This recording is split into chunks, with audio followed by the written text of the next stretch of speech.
वचनामृत पान 96 मोक्षमाला शिक्षा पाठ 53 महावीर शासन। महावीर शासन महावीर भगवान 24मा तीर्थंकर थई गया तेमनु आ शासन प्रवर्ते छे। कृपाले लखे छे हमणा जे शासन प्रवर्तमान छे ते श्रमण भगवंत महावीरनु प्रणीत करेलू छे। भगवान महावीर ने निर्वाण पधार्या 2414 वर्ष थई गया। आजे तो 2531 वर्ष चाले भगवान निर्वाण पधार्या। मगध देशना क्षत्रिय कुंड नगर में त्रिशला देवी क्षत्राणीनी कुखे सिद्धार्थ राजाथी भगवान महावीर जन्म्या। महावीर भगवानना मोटा भाईनु नाम नंदी वर्धमान हतुं। महावीर भगवाननी स्त्रीनु नाम यशोदा हतुं।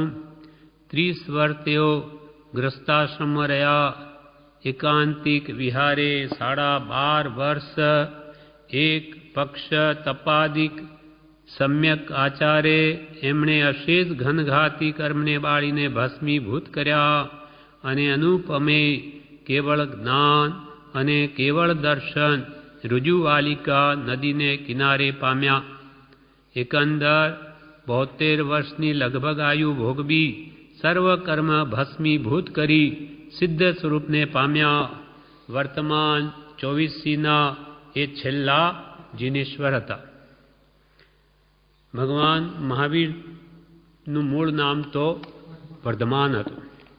विवेचन ब्रह्मचारी कहे छे महावीर नाम तो देवे आपेलू। एक बार देव नागनु रूप लईने आव्यो।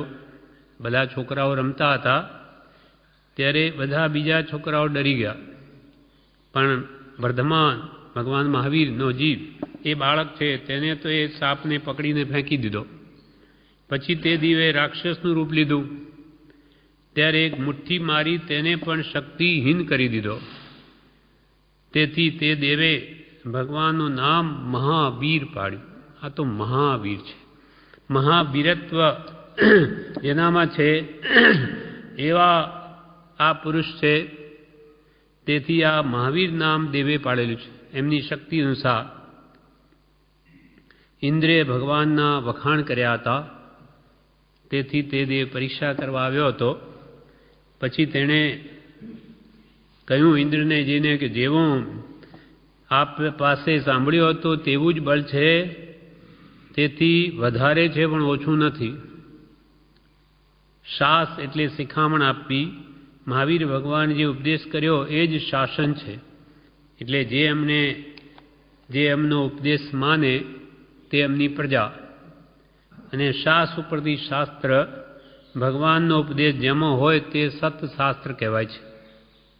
भगवाननी आज्ञा ते भगवाननु शासन छे। एना अनुसार जे चाले ते भगवाननी प्रजा अथवा एना अनुयायीओ छे।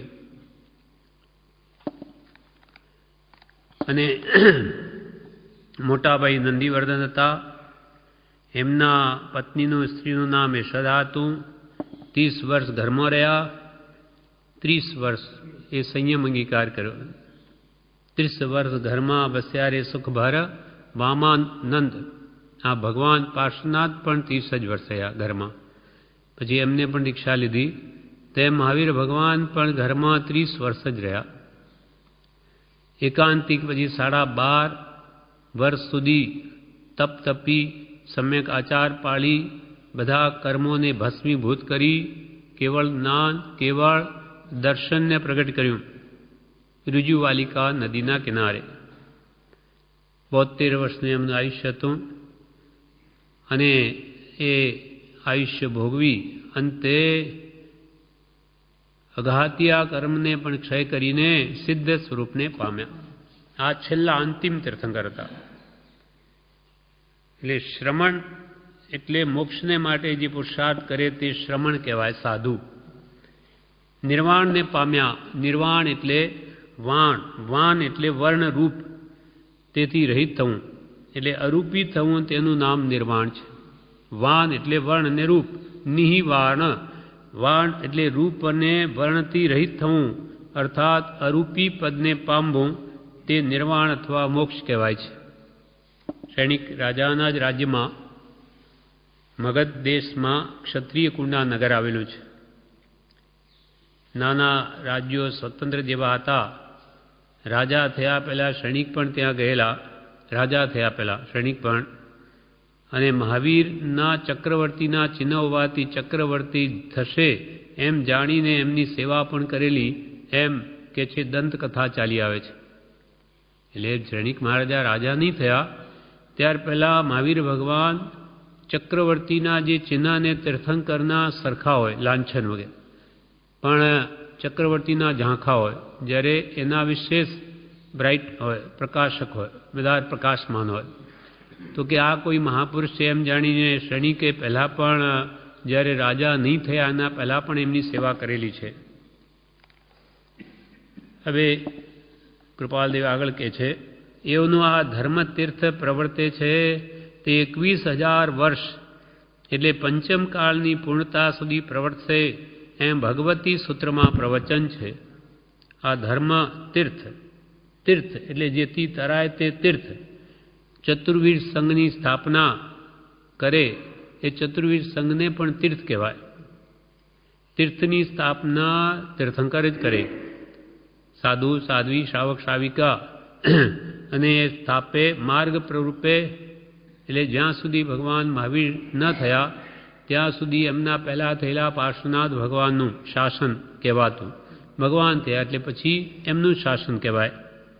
એટલે ભગવાન અંતિમ તીર્થંકર એમનું 21,000 વર્ષ સુધી શાસન ચાલશે. તેમાં 2531 ગયા, બાકી લગભગ 18,500 વર્ષ હજુ બાકી છે. તે પંચમકાળની પૂર્ણતા સુધી ભગવાનનું શાસન ચાલશે એમ ભગવતી સૂત્રમાં કહ્યું છે. પણ આ કાળ ભયંકર છે, હુંડ છે, ધીટ બિહામણો ભયંકર છે. અનંત કાળે જે કાળ આવે તે આ કાળ છે કે જેનું વર્ણન માત્ર સાંભળી ને ઋષભદેવના ભગવાનના સમયમાં અનેક ભવ્યાત્માએ દીક્ષા લઈ લીધી કે જેથી 4,000 રાજા હોય કે જેથી આવા કાળમાં આપણે જન્મવું ન પડે. તે જ કાળમાં આપણે બેઠા છીએ. આ તો સત્સંગ અને આવો ઉત્તમ ભક્તિ સત્સંગ મહાપુરુષનો જોગ હોવાથી આપણને આટલી શાંતિ છે. બાકી આ કાળમાં માત્ર બળતરા જ છે. ત્રિવિધ તાપાગ્નિથી આખો લોક સળગી રહ્યો છે. ઈચ્છાઓથી આખું સર્વ પ્રાણી દુઃખી છે. આ કાળમાં 10 અપવાદ થઈ ગયા છે. કૃપાલ કે આ કાળ 10 અપવાદથી યુક્ત હોવાથી એ ધર્મતીર્થ પર અનેક વિપત્તિઓ આવી ગઈ છે, આવે છે અને પ્રવચન પ્રમાણે આવશે પણ ખરી. આ કાળ, આ ભયંકર હુંડ બિહામણો ભયંકર આ દુષ્મ કાળ છે. કળયુગ, કલયુગ એટલે પાપનો યુગ. વૈજ્ઞાનિકો તો કળ એટલે મશીનરી યુગ, કળાનો યુગ, કળાનો એમ માને. જ્યારે વિતરાગ ભગવાન કે કળયુગ, કળયુગ એટલે પાપનો યુગ છે. ત્યાં જીવો મુખ્યત્વે મોટે ભાગે હીન પુણ્ય જીવો જન્મે. હીન પુણ્ય જીવો આ ભરત ક્ષેત્ર ઘેરી લીધું છે. ખરા આત્માર્થી તો જન્મે જ નહીં. કોઈક વિરલા અહીંયા આવી ચડે, જેમ કૃપાલદેવ વાની મારી કોયલની જેમ આવી ચડ્યા, તેમ અહીંયા આત્માર્થી પણ બહુ જ ઓછા હોય. આ કાળ 10 અપવાદથી યુક્ત હોવાથી 10 અપવાદથી આ કાળ યુક્ત છે. આ કાળમાં એવા 10 અછેરા થયા જે કોઈ કાળમાં થાય નહીં, છતાં આ કાળમાં થયા છે. ને એ જ આ કાળના થયેલા 10 આશ્ચર્ય અને 10 અછેરા અને 10 આશ્ચર્ય કહેવાય છે.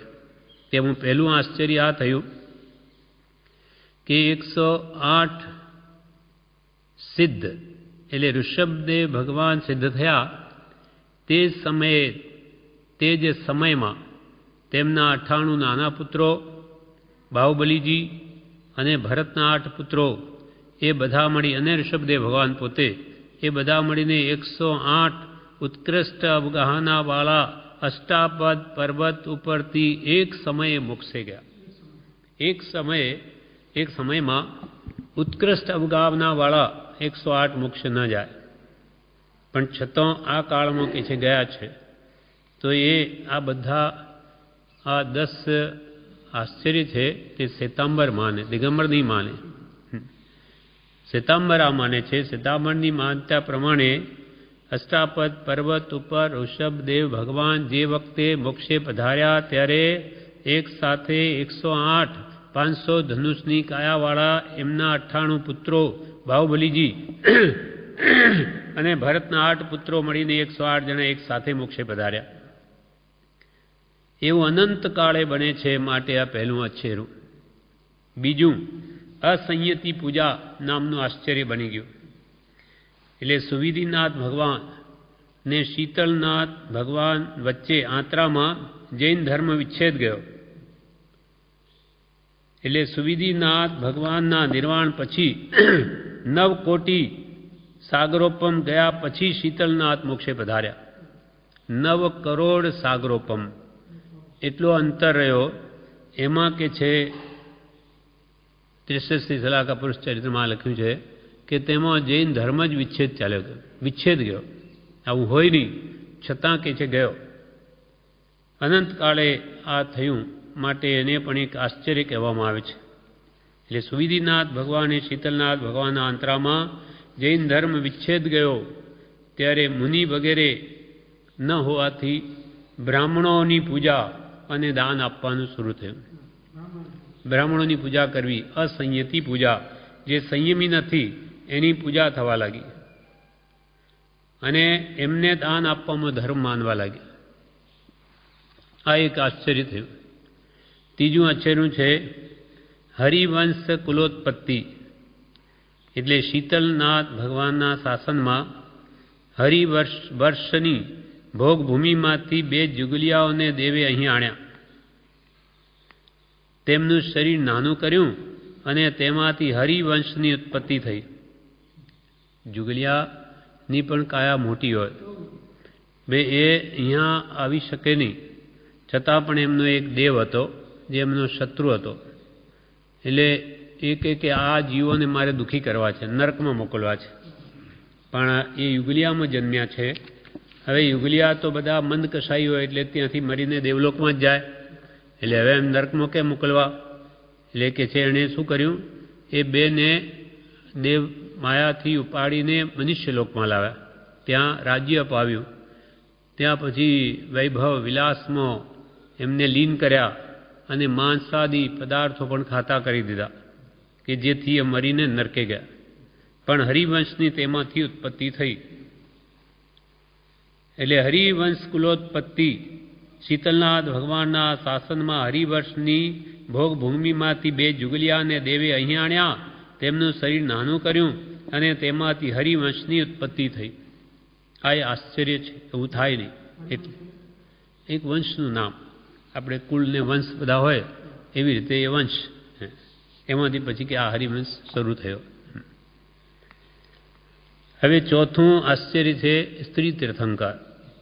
મલ્લીના ભગવાન મલ્લી કુમારીનું તીર્થંકર થવું. શ્વેતાંબર માને છે, દિગંબર નથી માનતા. દિગંબર કહે કે ભગવાન કોઈ દિવસ સ્ત્રી અવતાર લે નહીં. પણ શ્વેતાંબર કહે છે કે આ આશ્ચર્ય છે, અછેરું છે. આ મલ્લી કુમારી તીર્થંકર થયા એ પણ આશ્ચર્ય છે, અછેરું છે. થાય નહીં પણ થયા છે આ કાળમાં. પાંચમું આશ્ચર્ય શ્રી કૃષ્ણનું અપરકંકાવતરણ. એટલે શ્રી કૃષ્ણ અપરકંકામાં ગયા, જે ધાતકી ખંડમાં છે. હા, અહીંયા નહીં, ધાતકી ખંડમાં. આપણો જમ્મુદ્વીપ 1 લાખ યોજનનો, એને ફરતો બંગડીના આકારે 2 લાખ યોજનનો લવણ સમુદ્ર, અને તેને પાછો પછી જમીન એને ફરતી ચારે બાજુ તે ધાતકી ખંડ 4 લાખ યોજનનો. તેમાં એ દ્રૌપદીનું હરણ કરીને એક દેવ લઈ ગયેલો. એટલે શું થયેલું કે એકવાર દ્રૌપદી કોઈ કામના વિચારમાં બેઠી હતી, ત્યાં નારદજી પધાર્યા. તો એ કોઈમાં વ્યસ્ત હોવાથી એમનું સન્માન કરી નહીં શકી, આદર કરી ન શકી. એટલે એમને ખોટું લાગ્યું બહુ કે આ સામુએ જોતી નથી, એને હું બતાવી દઈશ. એટલે નારદજીએ ત્યાં ધાતકી ખંડમાં જઈને એક રાજાને એમ કહ્યું કે તમે શું જોઈને આવ્યા બધું? તો કે આ બધું તમારે ત્યાં છે, પણ એક દ્રૌપદી જેવું સ્ત્રી રત્ન જો તમારે અહીંયા હોય તો જ શોભ્યા. એટલે પછી એને તો ત્યાં આવી દેવોની સહાય વડે તે ઠેઠ ત્યાં લઈ ગયો દ્રૌપદીને. 6 મહિના સુધી અહીંયા પાંડવ બધા શોધે છે ગઈ ક્યાં, કોણ લઈ ગયું. પછી નારદજી જ ફરતા ફરતા અહીંયા આવી, ત્યાં તો આ ઝઘડો ઊભો કર્યો. હવે અહીંયા આવીને પાછું હા કે કઈ શું ક્યાં, તો કે એને તો કે મેં ધાતકી ખંડમાં જોઈ હતી.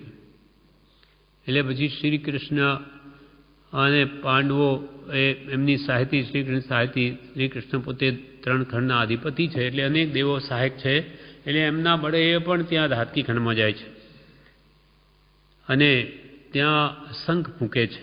એટલે ત્યાંના ચક્રવર્તી જે ભગવાન તીર્થંકરોની સભામાં બેઠા છે અર્ધચક્રી, એટલે એ પણ સાંભળે છે કે આ કોણ આવ્યો, આ મારા સિવાય કોઈ આ શંખ વગાડી ન શકે. તો ભગવાને કહ્યું કે આ ધાતકી ખંડના ભરતખંડમાં ના અર્ધચક્રી છે, વાસુદેવ છે શ્રી કૃષ્ણ નામના. તો પછી એ શંખ ફૂંકે છે અને કહે છે કે અહીંયા પધારો. કે ત્યારે એ શંખથી પાછો જવાબ આપે કે અમે તો બહુ દૂર પહોંચી ગયા છે, હવે પાછું વાય એમ નથી. કેમ કે કોઈ દિવસ 2 ચક્રવર્તી કે 2 તીર્થંકર ભેગા થાય નહીં. એટલે પણ શંખ પણ એકબીજાનો સાંભળ્યો કે કૃષ્ણ જેવા ઠેઠ ત્યાં પહોંચી ગયા, એ પણ એક આશ્ચર્ય છે. આવું બને નહીં, છતાં કે જે બન્યું છે. એટલે શ્રી કૃષ્ણનું અપરકંકાવતરણ, એટલે નેમિનાથના વખતમાં શ્રી કૃષ્ણનું અપરકંકા નગરીમાં જવું. દ્રૌપદીને દેવ હરી ગયો, તેને લેવા શ્રી કૃષ્ણ વાસુદેવ ધાતકી ખંડમાં ગયા. ત્યાં 2 વાસુદેવના શંખ સામ સામા સંભળાયા. કોઈ 2 તીર્થંકર, 2 ચક્રવર્તી કે 2 વાસુદેવ મળે નહીં તેવો અશક્ય બનાવ બન્યો. આ 5મું આશ્ચર્ય. 6થું આશ્ચર્ય તીર્થંકરનું ગર્ભહરણ. 82 દિવસ સુધી ભગવાન મહાવીર દેવા નંદાના ગર્ભમાં રહ્યા અને ત્યાંથી અપહરણ થઈ હરિણગમીશી દેવ ઇન્દ્રની આજ્ઞાથી પાછા ત્રિશલા ક્ષત્રિયાણીના કુખમાં લાવીને મૂકે છે. એ પણ કોઈ દિવસ બને નહીં.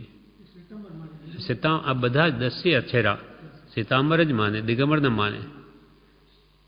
એટલે કે છે એમનું તો એમ કેવું છે કે આવા પુણ્યશાળીને એવું થાય જ નહીં. જ્યારે શ્વેતાંબર કે આ થયું છે તે પણ આશ્ચર્ય બન્યા છે કે આમ થાય નહીં, પણ આ કાળમાં, આ અનંત કાળ એવો કાળ આવે છે એમાં આ બન્યું છે. તો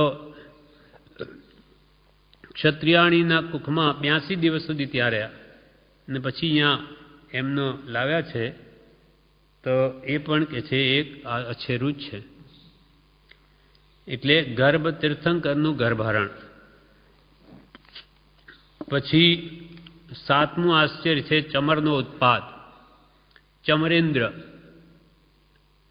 તામલી તાપસ હતો. તામલી પેલા એને 60,000 વર્ષ તપ કર્યું. એના ફળમાં ચમરેન્દ્ર થયો, હલકો ઇન્દ્ર થયો પણ નીચે ભુવનપતિમાં. એટલે એને એક દિવસ એવું થયું કે અવધિ જ્ઞાનથી જોયું કે મારા સિંહાસનની ઉપર ઇન્દ્રનો પગ કોણ છે, એમ કરીને પહેલા દેવલોકમાં પહોંચી ગયો. ઇન્દ્રે વિચાર્યું કે આવ્યો ક્યાંથી, અહીંયા આવી શકે નહીં. ત્યારે એને વજ્ર ફેંક્યું, પાછળ વજ્ર ફેંક્યું કે એ દોડ્યો. દોડીને તરત જ ભગવાન મહાવીર જ્યાં ધ્યાન કરતા હતા તેના ચરણ તલે કંથો જઈને સમાઈ ગયો. ત્યાં છુપીને બેઠો. એટલે તરત જ ઇન્દ્રને વિચાર આવ્યો કે આ કોઈનું શરણ લીધા વગર અહીંયા આવી શકે નહીં. તો કોઈ મહાત્માનું શરણ તો નથી લીધું કે આ વજ્રજીને એમને તો ન વાગે. એટલે તરત જ એ ઉપયોગ આપે છે કે એ તો ત્યાં ભગવાન મહાવીરના ચરણ તલે કંથો તેને છુપાઈ ગયો છે. એટલે તરત જ વજ્ર પકડી લીધું. પછી ત્યાં જઈને બહાર નીકળે નહીં. એટલે કે તને અભયદાન છે, તું નીકળ. તે ભગવાન મહાવીરનું શરણ લીધું એટલે તને છોડું છું એમ કરીને તેને પછી જતો કરે છે. તે વખતે ચમરેન્દ્ર કહે છે ભગવાનની સ્તુતિ કરે છે કે હે ભગવાન, મેં આપનું શરણ લીધું તો આજે બચ્યો, પણ એવું શરણ આપનું મને જો પહેલાં મળ્યું હોત તો મેં એટલું બધું તપ કર્યું છે, 60,000 વર્ષ. એટલું તપ કોઈ બીજા કરે તો કેટલા જણા મોક્ષે ચાલ્યા જાય, પણ મારા આટલા તપનું માત્ર આ ચમરેન્દ્રપણું મને મળ્યું, જેથી મને આવી બુદ્ધિ સૂજી. એટલે હે ભગવાન, તમે તો મને ભવો ભાવ આપનું શરણ હોજો, એવો ભાવ કર્યો. એટલે એમ કે છે, ચમરેન્દ્રનો ઉત્પાત, ચમરેન્દ્રનું સૌ ધર્મ સર્ગમાં જવું તે ન બની શકવા યોગ્ય બન્યું. નીચલા દેવ ઠેઠ ત્યાં જઈને ઝઘડા કરે એ કંઈ ચાલે નહીં, છતાં આવું બન્યું છે.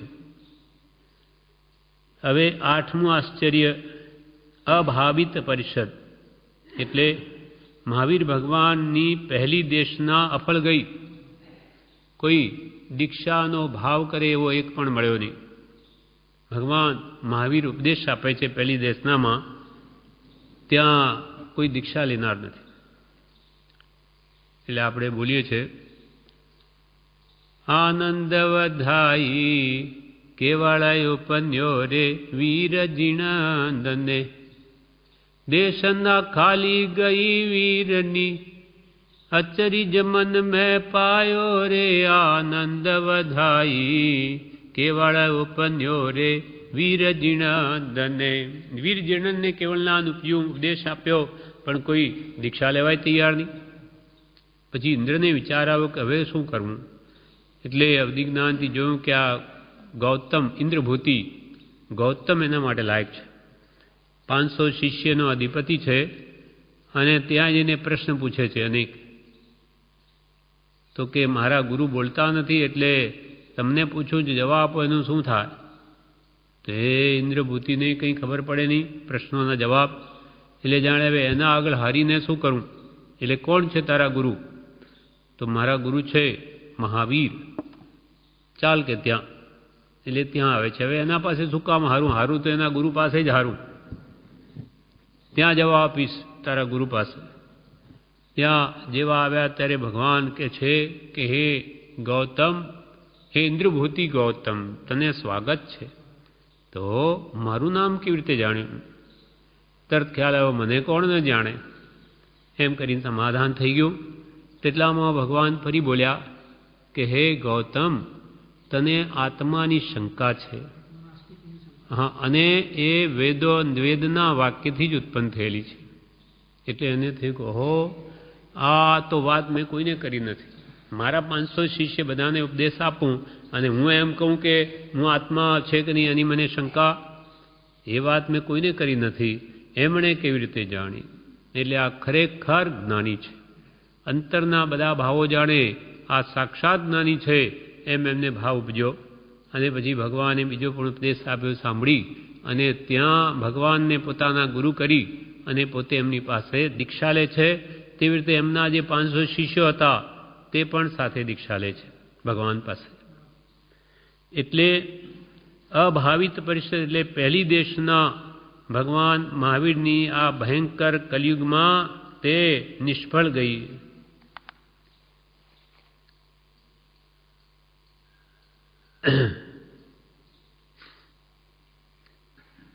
હવે આગળ કે છે 9મું આશ્ચર્ય, તે છે તીર્થંકર પર ઉપસર્ગ. ભગવાન તીર્થંકરોને આવો અશાતા વેદનો ઉપસર્ગ ના આવે, બધા શાતા વેદની જ ભોગવે. પણ મહાવીર ભગવાનને તો કેવળના થયા પછી ગોશાળે ઉપસર્ગ કર્યો, તેજોલેસ્યા મૂકી. ભગવાનનો મોહનીય કર્મ ક્ષીણ થયેલું છે કેવળનાન, એટલે એમને કોઈ દુઃખ ન થાય, કેમ કે મોહ ગયેલો છે. છતાં પણ વેદનીય કર્મ જો બાકી છે, શાતા અશાતા, એટલે એ થયું શરીર એમનું કાળું પડ્યું, અમુક અસર થઈ શરીર ઉપર. પણ એ જ લેસ્યા, તેજોલેસ્યા પછી ફરી ગોશાળાના હૃદયમાં જ શરીરમાં પેઠી, અને ત્યાં જ અંતર અત્યંત બળતરા ઉત્પન્ન થઈ, અને તેનો દેહ તેમાં જ ત્યાગ થાય છે. એ પણ કેવળનાન થયા પછી ઉપસર્ગ આવ્યો, એટલે એને પણ એક અછેરું કહેવામાં આવે છે. હવે 10મું આશ્ચર્ય, સૂર્ય તથા ચંદ્રનું વિમાન સહિત ભગવાન મહાવીરની પરિષદમાં આવવું. સૂર્ય ને ચંદ્ર એ વિમાન છે, આપણને જે એટલું એનું આતાપ નામ કર્મ એકંદરી જીવો છે એ વિમાન છે, એટલું પ્રકાશમાન. તે એમાં રહેલા દેવો તે આ વિમાન સહિત ભગવાનના સમસરણમાં આવી ગયા. તેથી એનું પ્રકાશ એટલું બધું કે ત્યાં બધા બેઠેલા તે મૃગાવતી ચંદનમાલાની શિષ્યા તે પણ ત્યાં બેઠી હતી. એને થયું કે હજુ દિવસ છે એમ કરીને તો ત્યાં બેસી રહી. અને જ્યારે વિમાન ગયું ત્યારે એકદમ અંધારું પડ્યું. ત્યારે એ પાસરે ગઈ ત્યારે ચંદનબાલાએ કીધું કે તું કે રાત્રે ત્યાં બહાર રહે, આ યોગ્ય છે, આપણાથી કોઈ દિવસ ન રહેવાય બહાર. રાત્રિ પડે એના પહેલાં તો અપાસરામાં આવી જ જવું. પણ એને એમ નહીં કહ્યું કે ભાઈ હવે શું કરું, એ તો એ વિમાન હતું ને એ તે લઈ લેવું, મને શું ખબર પડે, એમ નહીં. મારા ગુરુએ એટલે ગુરુનામ આજ્ઞા વિચારણી એકદમ આવું થતાં જ એને બહુ જ દુઃખ થયું કે હો મારો ઉપયોગ જાગૃત નહીં રહ્યો, મેં મોટો અપરાધ કર્યો, મહાપાપ કર્યું, મેં રાત્રિ પડવા દી આટલું પણ મને ધ્યાન રહ્યું નહીં. એમ વારંવાર એનું મન પશ્ચાતાપમાં ડૂબેલું છે. હવે ત્યાં શું થાય છે, એટલે પશ્ચાતાપમાં આખી રાત સૂતી છે પણ ઊંઘ આવતી નથી. એ જ પશ્ચાતાપ, મેં આજે આજ્ઞા વિરુદ્ધ કામ કર્યું, મેં આજ ભયંકર કૃત્ય કર્યું, ભગવાનની આજ્ઞાથી વિરુદ્ધ વર્તી. એમ વિચાર કરતાં કરતાં પશ્ચાતાપથી બધા જ કર્મો ભસ્મીભૂત થઈ જઈ, શ્રેણી માંડી અને કેવળ જ્ઞાન પ્રગટ થયું. ત્યાં શું થયું, રાત્રે સાપ આવતો હતો એટલે એ ચંદન બાલા સુતેલી ગુરુની તે તરફ જતો જોઈ અને રાત્રે અંધારામાં કેવળ જ્ઞાનથી બધું દેખાય એટલે હાથ ચંદન બાલાનો ઊંચો કરી લીધો. એટલે ચંદન બાલાએ કહ્યું કેમ શું થયું, તો કે અહીંયા થઈને સાપ જાય છે માટે લીધો. તો કે એમ કેમ ખબર પડી, શું જ્ઞાન થયું છે, તો કે આપના પસાય. તો શું અવધિ જ્ઞાન થયું છે, આપના પસાય. શું મનોપરિજ્ઞાન થયું છે, આપના પસાય. શું કેવળ જ્ઞાન થયું છે, તો કે આપના પસાય. કે હવે ગુરુ પોતે છે પણ હવે શિષ્યનો વિનય કરવા લાગ્યા ચંદનબાલા, અને મેં તમને બહુ અઘટિત કહ્યું એનું પશ્ચાતાપ પોતે કરવા લાગ્યા. ઠપકો આપેલો એટલે એ કરતા પશ્ચાતાપ કરતાં કરતાં પછી ચંદનબાલાને પણ કેવળ જ્ઞાન ઉપજ્યું. એટલે અહીંયા એટલે સૂર્ય તથા ચંદ્રનું વિમાન સહિત ભગવાન મહાવીરના પરિષદમાં આવવું. વિમાન સહિત કોઈ આવે નહીં, પણ ભલે દૂર હોય પણ ઘણી મોટી કેટલા યોજન જમીન હોય તેમાં મૂકેલો એનો પ્રકાશ, તો અહીંયા પણ સૂર્યનો પ્રકાશ પડે તો આટલા 12 ગાઉ સુધીમાં શું ન પડે. પણ એમ હોય નહીં, વિમાન સહિત આવે નહીં, આવ્યા એ પણ એક આ કાળનું આશ્ચર્ય છે. મહાવીર ભગવાનના સમસરણમાં સૂર્ય ચંદ્ર વિમાન સહિત આવ્યા. તેથી દિવસ જાણી મૃગાવતી સાધ્વી ત્યાં બેસી રહેલા. એ મુજબ 10 અપવાદ આશ્ચર્ય શ્વેતાંબર શાસ્ત્રોમાં કહ્યા છે. એટલે પ્રતિક્રમણ ક્રિયા કરીને સૂઈ ગયા પણ એ ઘોલન અંદર અપરાધ આપણને એ પ્રભુ એના માટે જ આપ્યું છે. વારંવાર એ દોષો આપણે ખૂંચવા જોઈએ તો જ જાય. પ્રભુશ્રીએ હે પ્રભુ બોલી બોલીને ઘણી વાર રાતનોની રાત્રાઓ આખી રડતા કાઢી છે. ઓસિંગા પલાળી દીધા કે મારા કેટલા દોષો છે, એક પણ જતો નથી. ત્યારે એ પશ્ચાતાપથી જ સર્વ કર્મ ભસ્મીભૂત થાય છે. આ પાપથી પાછા હટવાનો બળવાન ઉપાય છે. અને ભૂતકાલ કી ક્ષમા સફળ જબ હોય ભવિષ્ય કી પ્રતિજ્ઞા. પ્રતિ એટલે પાછા, કર્મણ એટલે હટવું, પાપથી પાછા હટવું. એટલે એ ભગવાન છે એ પણ પશ્ચાતાપ માટે જ છે. રોજ પ્રતિક્રમણનો જ ભાવ છે. કૃપાળુ દેવને ધર્મનો ઉદ્ધાર કરવો હતો પણ થયો નહીં. મૂળ મુશ્કેલી મતાંતરની હતી. કૃપાળુ અહીંયા પણ પાઠમાં કે છે આ કાળ 10 અપવાદથી યુક્ત હોવાથી ધર્મતીર્થ પર અનેક વિપત્તિઓ આવી છે, આવે છે અને પ્રવચન પ્રમાણે આવશે પણ ખરી. આ ઉતરતો કાળ છે.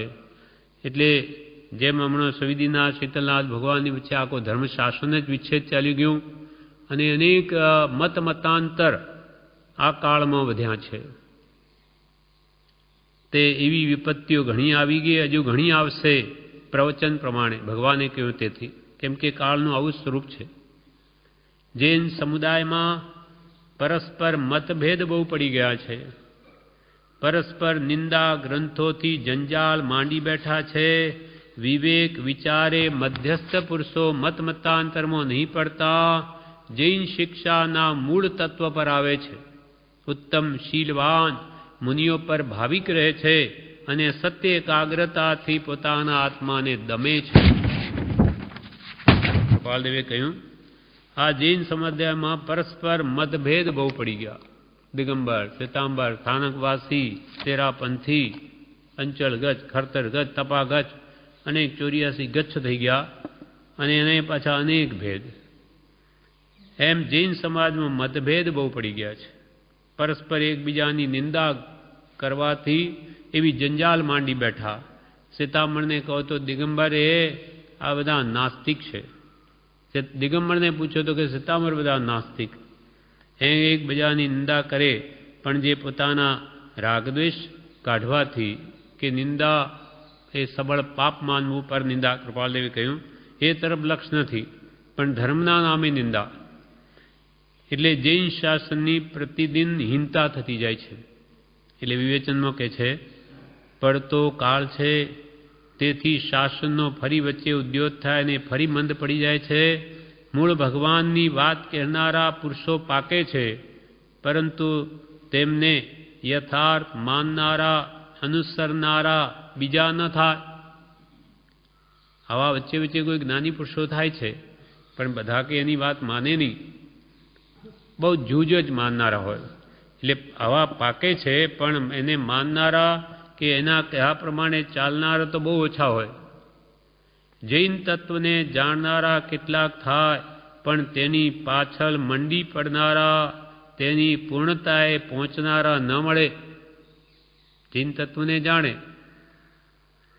કૃપાલ કે 20 લાખ કે જેની વસ્તી હશે, પણ એમાં નવ તત્વને જાણનારા કેટલા, અને તે પ્રમાણે આચરણ કરનાર તો આંગળીને ટેરવે ગણી લઈએ તેટલા પણ માંડ હશે. એવી કાળ સ્થિતિ થઈ ગઈ છે. એટલે જીવને આત્માની ગરજ નથી, કેમ કે વિષય કસાયથી યુક્ત જીવો છે. એમને તો પૈસા જોઈએ છે. 5 ઇંડના વિષયો અને આ કષાયો તેના કારણે પોષે છે, બાકી ધર્મ કે આત્માની ગરજ નથી. એટલે આ રથ પણ નાશ પામવા જેવું થયું છે. એટલે આ મત વિવેક વિચારે મધ્યસ્થ પુરુષો મતાંતરમાં પડતા નથી. કોઈક બિરલાઓ આવા મતાંતરને મૂકી દઈ જૈન શિક્ષાના મૂળ તત્વ પર આવે. મૂળ ભગવાનનો ઉપદેશ શું છે? તો કે એ તો રાગ દ્વેષને અજ્ઞાન નાશ કરવાનો ઉપદેશ છે. તો એ વિરલા જીવો કોઈ ઉત્તમ સદગુરુનો આશ્રય મળે તો એ મૂળ તત્વ પર આવે છે અને ઉત્તમ શીલવાન મુનિઓ પર ભાવિક રહે છે. ઉત્તમ શીલ પાળનારા આવા જે મુનિ મહાત્માઓ સાચા જ્ઞાની પુરુષો હોય તેના પર ભાવિક એટલે તેના પર ભાવવાળા રહે છે અને સત્ય એકાગ્રતાથી પોતાના આત્માને દમે છે. એકાગ્ર ચિત્તથી ભગવંતે જે કહ્યું તે ઉપદેશ સાંભળી તે અનુસાર પોતાના આત્માને દમે છે. ઇન્દ્રિયોનું દમન કરે છે, કષાયનું શમન કરે છે. તેથી આત્માર્થી બને છે. કષાયની ઉપશાંતા માત્ર મોક્ષ અભિલાષ ભવે ખેદ પ્રાણી દયા ત્યાં આત્માર્થ નિવાસ. વખતે વખતે શાસન કઈ સામાન્ય પ્રકાશમાં આવે છે, પણ કાળ પ્રભાવને લીધે તે જોઈએ એવું પ્રફુલ્લિત ન થઈ શકે. વખતે વખતે ભલે થોડો ઉદ્યોગ થાય, પણ જોઈએ એવું પ્રફુલ્લિત તો શાસન ન થઈ શકે. કેમ કે પડતો કાળ છે ને ભગવાન મહાવીર કહી ગયા કે વિશેષ ઉન્નતિ થઈ શકે એમ નથી. એટલે કૃપાલ કે જાણે ભગવાનનું વાક્ય સિદ્ધ કરવા માટે જ અમને આવો ઉદયને વર્તો હોય કે આવો અમને આટલી બધી જ યોગ્યતા હોવા છતાં અમને બાહ્ય ત્યાગની, તો લોકોને તો બાહ્ય ત્યાગનું ઓળખાણ છે. એટલે ધર્મનો ઉદ્ધાર કેવી રીતે થાય? તો જાણે ભગવાનની વાણી એ જાણે સિદ્ધ કરવાને માટે અમને આવો ઉદયની વર્તો હશે. હવે આગળ કૃપાલદેવ કહે છે, વંક જડાય પછીમાં એવું ઉત્તરાધ્યન સૂત્રમાં વચન છે. એનો ભાવાર્થ એ છે કે છેલ્લા તીર્થંકર મહાવીર સ્વામીના શિષ્યો વાંકા અને જડ થશે અને તેમની સત્યતા વિશે કોઈને બોલવું રહે તેમ નથી. મહાવીર ભગવાનના શિષ્યોની સત્યતા વિશે કંઈ બોલવું રહે તેમ નથી. અહીંયા વિવેચનમાં જણાવે છે, ઉત્તરાધ્યયન સૂત્રના 23મા અધ્યયનમાં કેશી સ્વામીને ગૌતમ સ્વામીનો સંવાદ છે. તેમાં આ વાક્ય છે કે વંક જડાચ પછીમાં, એટલે વંક એટલે વાંકા, ભગવાનનું કહેલું માન્ય થાય એવી સરળતા ન મળે. આ કાળના જીવોમાં ભગવાને કહ્યું તે માન્ય થાય એવી સરળતા ન મળે અને વ્રતમાં બારીઓ ઉઘાડી રાખે, દૂધમાંથી પોરા કાઢે. વાંકા એટલે સરળ સ્વભાવ નહીં અને જડ એટલે બુદ્ધિ નહીં. હા, પોતાને ઉકલે નહીં અને કોઈ શિખામણ આપે તો લે નહીં, માને નહીં. એટલે ભગવાને કહ્યું હોય તે ન માને, અવળું માને તે વાંકા, અને કંઈ વિચાર ન કરે તે જડ. ધર્મમાં જેટલું મહાત્મ્ય જોઈએ તે હોય નહીં, પૂરું સમજે નહીં અને ભગવાનના કહ્યા પ્રમાણે સરળતાથી ચાલે પણ નહીં. એટલે પોતાની ઉકલે નહીં, કોઈ બુદ્ધિ આપે તો લે નહીં, ભગવાન કહે તેમ વર્તે નહીં અને પોતાને તેવું કંઈ સત્ય સૂઝે નહીં. વિષય કશાયનું જોર ઘણું, તેથી ભગવાનનું કહેલું હોય તેનો અવળો અર્થ કરે. આ કાળના જીવોનો વિષય કશાયનું જોર બહુ બળવાન. એટલે પુણ્યહીન જીવો, વિષય રાચવાવાળા, એને ભગવાનનું કહેલું જે કહે એનાથી અવળો અર્થ કરે. જેમ કે એક સાધુ અમુક બહારથી આવ્યા, એટલે ગુરુએ કહ્યું આજે મોડા કેમ આવ્યા?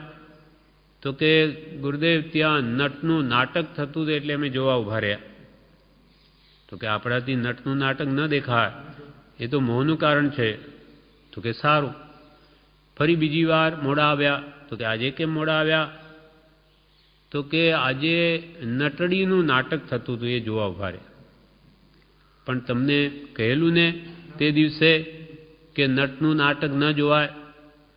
તો કે તમે તો તે દિવસે નટનું કહેલું, કંઈ નટડીનું કહેલું. આવા જડ બુદ્ધિ, એટલે જ્યાં નટનું નાટક ન દેખાય ત્યાં નટડીનું જોવાય, પણ એટલું પણ નહીં. અને ઉડતો ગુરુનો દોષ કાઢે કે તમે કે નટડીનું ન જોવો એવું ક્યાં કહેલું? એમ બુદ્ધિ પોતાની ઉકલે નહીં અને જ્ઞાની ગુરુ કહે તો માને નહીં. વિષય કશાનું જોર ઘણું, તેથી ભગવાનનું કહેલું હોય તેનો અવળો અર્થ કરે. ભગવાન સુખનો માર્ગ કહે તે મનાય નહીં. સાધુ થાય છતાં સંસાર ભાવ છૂટે નહીં. આવી આ કાળની સ્થિતિ છે. દીક્ષા લઈ લે પણ અંદરની વાસના, ઈચ્છાઓ જતી જ નથી. સાધુ થાય છતાં સંસાર ભાવ છૂટે નહીં, વાસના ઝંખના રાખે, એવા પરિણામથી દુઃખ થશે એમ સૂજે નહીં. કે ભાઈ હું દીક્ષિત છું, મુનિ થયો છું, મને આવા વિચાર ભાવો ન કરવા જોઈએ એવું પણ સૂજે નહીં. એનું પણ ભાન નથી. એટલે માત્ર આ દ્રવ્યલિંગી પણ નથી, માત્ર વેશ છે. વેશ અનુસાર ક્રિયા પણ નથી. આત્મજ્ઞાન તો નથી જ, પણ ક્રિયાઓ પણ શુદ્ધ નથી, મન મલિન છે. એટલે એવા પરિણામથી એને દુઃખ થશે. કેમ કે મન પર શુભાશુભ પરિણામની ધારા ઉપર બંધ મોક્ષની વ્યવસ્થા, આવા ભાવો મુનિ થઈને રાખીશ તો મારી દુર્ગતિ થશે, એ પણ એને ભાનમાં નહીં. પૃથ્વીનો આકાર, દેહોની અવગાહના આદિ શંકાથી મૂળ માર્ગમાં શંકા કરે કે વિજ્ઞાન તો આ પૃથ્વીને ગોળ કહે છે ને, આ સપાટ કહે છે ને, આ બધું શું સાચું? દેહોની અવગાહના કંઈ 500 ધનુષ હોતી હશે? આવા બધા મૂળ માર્ગમાં શંકા કરે. અને જે રાગદ્વેષ કાઢી શકાય એ કાઢવા નથી.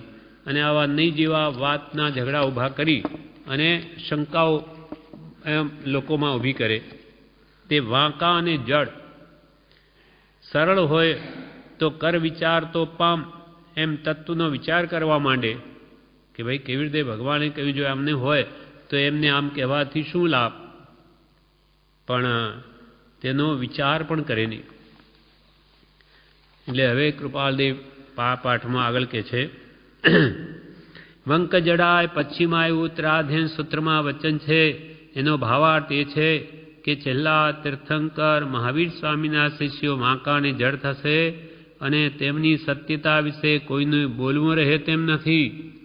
આપણે ક્યાં તત્વનો વિચાર કરીએ છીએ? આપણે મહાવીર ભગવાનના શાસનમાં છીએ તો આપણને કહે છે આપણે ક્યાં તત્વનો વિચાર કરીએ છીએ, ક્યાં ઉત્તમ શીલનો વિચાર કરીએ છીએ, નિયમિત વખત ધર્મમાં ક્યાં વ્યતીત કરીએ છીએ, ધર્મતીર્થના ઉદય માટે ક્યાં લક્ષ્ય રાખીએ છીએ, ક્યાં દાજ વડે ધર્મતત્વને શોધીએ છીએ.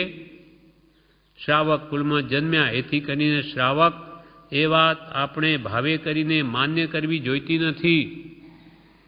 એને માટે જોઈતા આચાર, જ્ઞાન, શોધ કે એમાંના કંઈ વિશેષ લક્ષણો હોય તેને શ્રાવક માનીએ તો તે યથાયોગી છે.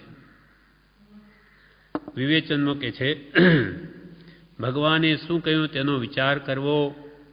આપણે કેટલું ઉત્તમ શીલ સદાચાર પાડીએ છીએ, શાસનની ઉન્નતિ થાય તેવું આપણે શું કરીએ છીએ, એનો વિચાર કોઈક જ કરે છે.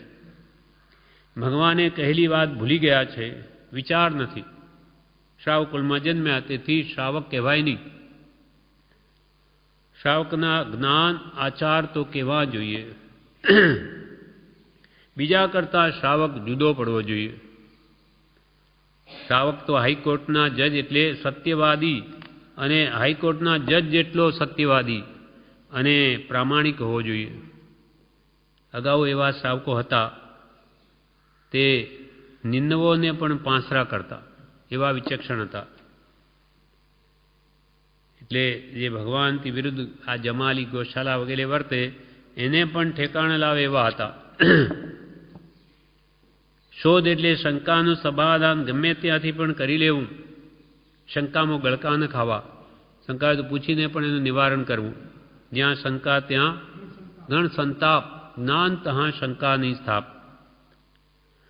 આત્મજ્ઞાનમાં શંકિત ન રહે તે યથાર્થ શોધ. એટલે આત્મા સંબંધી જ્ઞાનમાં શંકા ન કરવી, પૂછીને તપાસ કરીને એનો નિર્ણય કરવો. તત્વ સંબંધી શંકાઓ થાય તેના પાછા ઉત્તર શોધી કાઢે. દ્રઢતા થવા માટે શોધની જરૂર છે. શોધીને તપાસ કરીને પણ આ કેવી રીતે છે જે સમજવા પ્રયત્ન કરીએ તો સમજણમાં આવે એવું છે. દ્રવ્યાદિક દયા જન્મે છે એવું જે કહ્યું, એટલે અહીંયા આગળ હવે કૃપાલદેવ કહે છે દ્રવ્યાદિક કેટલા પ્રકારની સામાન્ય દયા શ્રાવકને ઘેર જન્મે છે અને તે પાળે છે તે વાત વખાણવા લાયક છે. પણ તત્વને કોઈક જ જાણે છે. જાણ્યા કરતાં ઝાજી શંકા કરનારા અર્ધદગ્ધો પણ છે, જાણીને અહંપદ કરનારા પણ છે, પરંતુ જાણીને તત્વના કાંટામાં તોલનારા કોઈક વિરલા જ છે. અહીંયા કે છે વિવેચનમાં કે દ્રવ્યાધિક દયા જન્મે એટલે અલંકારિક ભાષામાં કહ્યું એટલે દ્રવ્ય દયા, જીવોની રક્ષા કરવી એ શ્રાવક કુલમાં જન્મ્યો એટલે સહેજે એ પાલન થાય છે. અને અર્ધદગ્ધ એમાં ઘણા. અર્ધદગ્ધ એટલે થોડું કે નહીં જેવું જાણનારા અને એ પાછું જાણીને તેનો અહંપદ કરનારા. એટલે કંઈક વધારે જાણે અને તેનો પાછો અહંકાર કરે કે હું તો બધું જાણું છું. પણ તત્વના કાંટામાં તોલનારા એટલે તત્વની દ્રષ્ટિએ તુલના કરનારા તો કોઈક વિરલા છે. તુલના કરે તો એને મહાત્મ્ય લાગે કે હો ભગવાને કેવું સૂક્ષ્મ તત્વ ઉપદેશ્યું છે જે ક્યાંય જોવા મળતું નથી, કે ક્યાં ક્યાં સૂક્ષ્મ જીવો રહેલા છે એ પણ ભગવાનના જ્ઞાનમાં આવે. સમજે તો જ્ઞાની પુરુષનો ઉપકાર લાગે. મોક્ષ માર્ગ તોલ્યો અકલ તરાજુએ. એટલે કૃપાળુદેવે બધા દર્શનોને તોલી જોયા અને પછી યથાર્થ મોક્ષ માર્ગ પ્રકાશ્યો છે. 13 વર્ષ ને 16 વર્ષની ઉંમર વચ્ચે બધા ધર્મોના મુખ્ય ગ્રંથો જોઈ ગયા અને પછી આ મોક્ષમાળા લખી છે. એટલે પરંપરામનાયથી કેવળ મનોપર્ય અને પરમાવધિ જ્ઞાન વિચ્છેદ ગયા, દ્રષ્ટિવાદ વિચ્છેદ ગયું, સિદ્ધાંતનો ઘણો ભાગ વિચ્છેદ ગયો, માત્ર થોડા રહેલા ભાગ પર સામાન્ય સમજણથી શંકા કરવી યોગ્ય નથી. 12 અંગ 12મું અંગ દ્રષ્ટિવાદ કહેવાય. એ પહેલાં રચ્યું, પછી એ તો સમજાયું નહીં આ કાળના જીવોને, એટલે પછી પાછા એને સમજાવવા માટે આચારાંગ, સુગળાંગ, ઠાણાંગ, સમયાંગ, ભગવતી, એ પછી આખી દ્વાદશાંગની રચના કરી. એટલે પરમાવધિ જ્ઞાન આખા લોકનું જાણે અને અલોકનું પણ જાણે. પરમાવધિ જ્ઞાન, હા, તે આ કાળમાં વિચ્છેદ છે. હા, એટલે જ્ઞાનની વિશેષ નિર્મળતા છે અને એ તદભવ મોક્ષગામીને જ થાય, તે આ કાળમાં નથી. બાકી ઇન્દ્રિયની મદદ વગર જણાય એવું સામાન્ય અવધિ જ્ઞાન આ કાળમાં પણ હોય છે. ઇન્દ્રિયની મદદ વગર જાણી શકાય. જેમ કે બ્રહ્મચારી કહે છે, કૃપાળદેવ આગળથી જાણતા, ચાખ્યા વિના કહેતા વગેરે અનેક પ્રકારે અવધિ હોય છે. તે અનેકને સિદ્ધ થાય છે. મનની વાત પણ મતિ શ્રુતની નિર્મળતાથી જણાય છે. મતિ જ્ઞાન શ્રુતનાની નિર્મળતાથી સામાવાળા જીવની મનની વાત પણ જાણી શકાય છે. એટલે ગણધર પુરુષોએ શરૂઆતમાં તો આ દ્રષ્ટિવાદ નામનું 12મું અંગ રચ્યું. તેમાં આત્મવાદ વગેરે ચોદપૂર્વ ગૂંથ્યા. પછી સાધુ સાધ્વીને તે સમજાવ્યું નહીં, તેથી આચારાંગ આદિ 11 અંગો રચ્યા. શાસ્ત્રોનો મોટો ભાગ તો વિચ્છેદ ગયો. ભગવાને કહેલું તેમાંથી થોડુંક રહ્યું છે અને તે પર સામાન્ય બુદ્ધિવાળો હોય તે ભગવાનનો પરમાર્થ ન સમજી શકે કે ભગવાનનો કહેવાનો આશય શું છે, એટલે તેમાં શંકા કરે. ઊંડા ન ઉતરાય ત્યાં સુધી સામાન્ય સમજણ કહેવાય. ઉપરથી એકવાર વાંચે અને માને કે હું સમજી ગયો, બુદ્ધિ તો છે નહીં લાંબી, એકવાર વાંચે અને કે હું તો સમજી ગયો ને વળી શંકા કરવી તે યોગ્ય નથી. શંકા થાય તો બીજા કોઈ વિશે જાણનાર હોય તેને પૂછવું. ત્યાંથી સમાધાન ન થાય તો પણ જીન વચનમાં શ્રદ્ધા રાખવી કે ભગવાને કહ્યું છે, મારા કરતો તો અનંત ગુણ જેનું જ્ઞાન હતું તેમણે આ ઉપદેશ, મારું અલ્પ જ્ઞાન શું સમજી શકે, આમ એવો ભાવ હોવો જોઈએ. પણ શંકા ન કરવી. ન સમજાય તો આગળ ઉપર સમજાશે. કેવળ જ્ઞાની વગેરે આ કાળમાં નથી, તેથી સંપૂર્ણ સમાધાન ન પણ થાય. તેથી શ્રદ્ધા ચળવિચળ ન કરવી.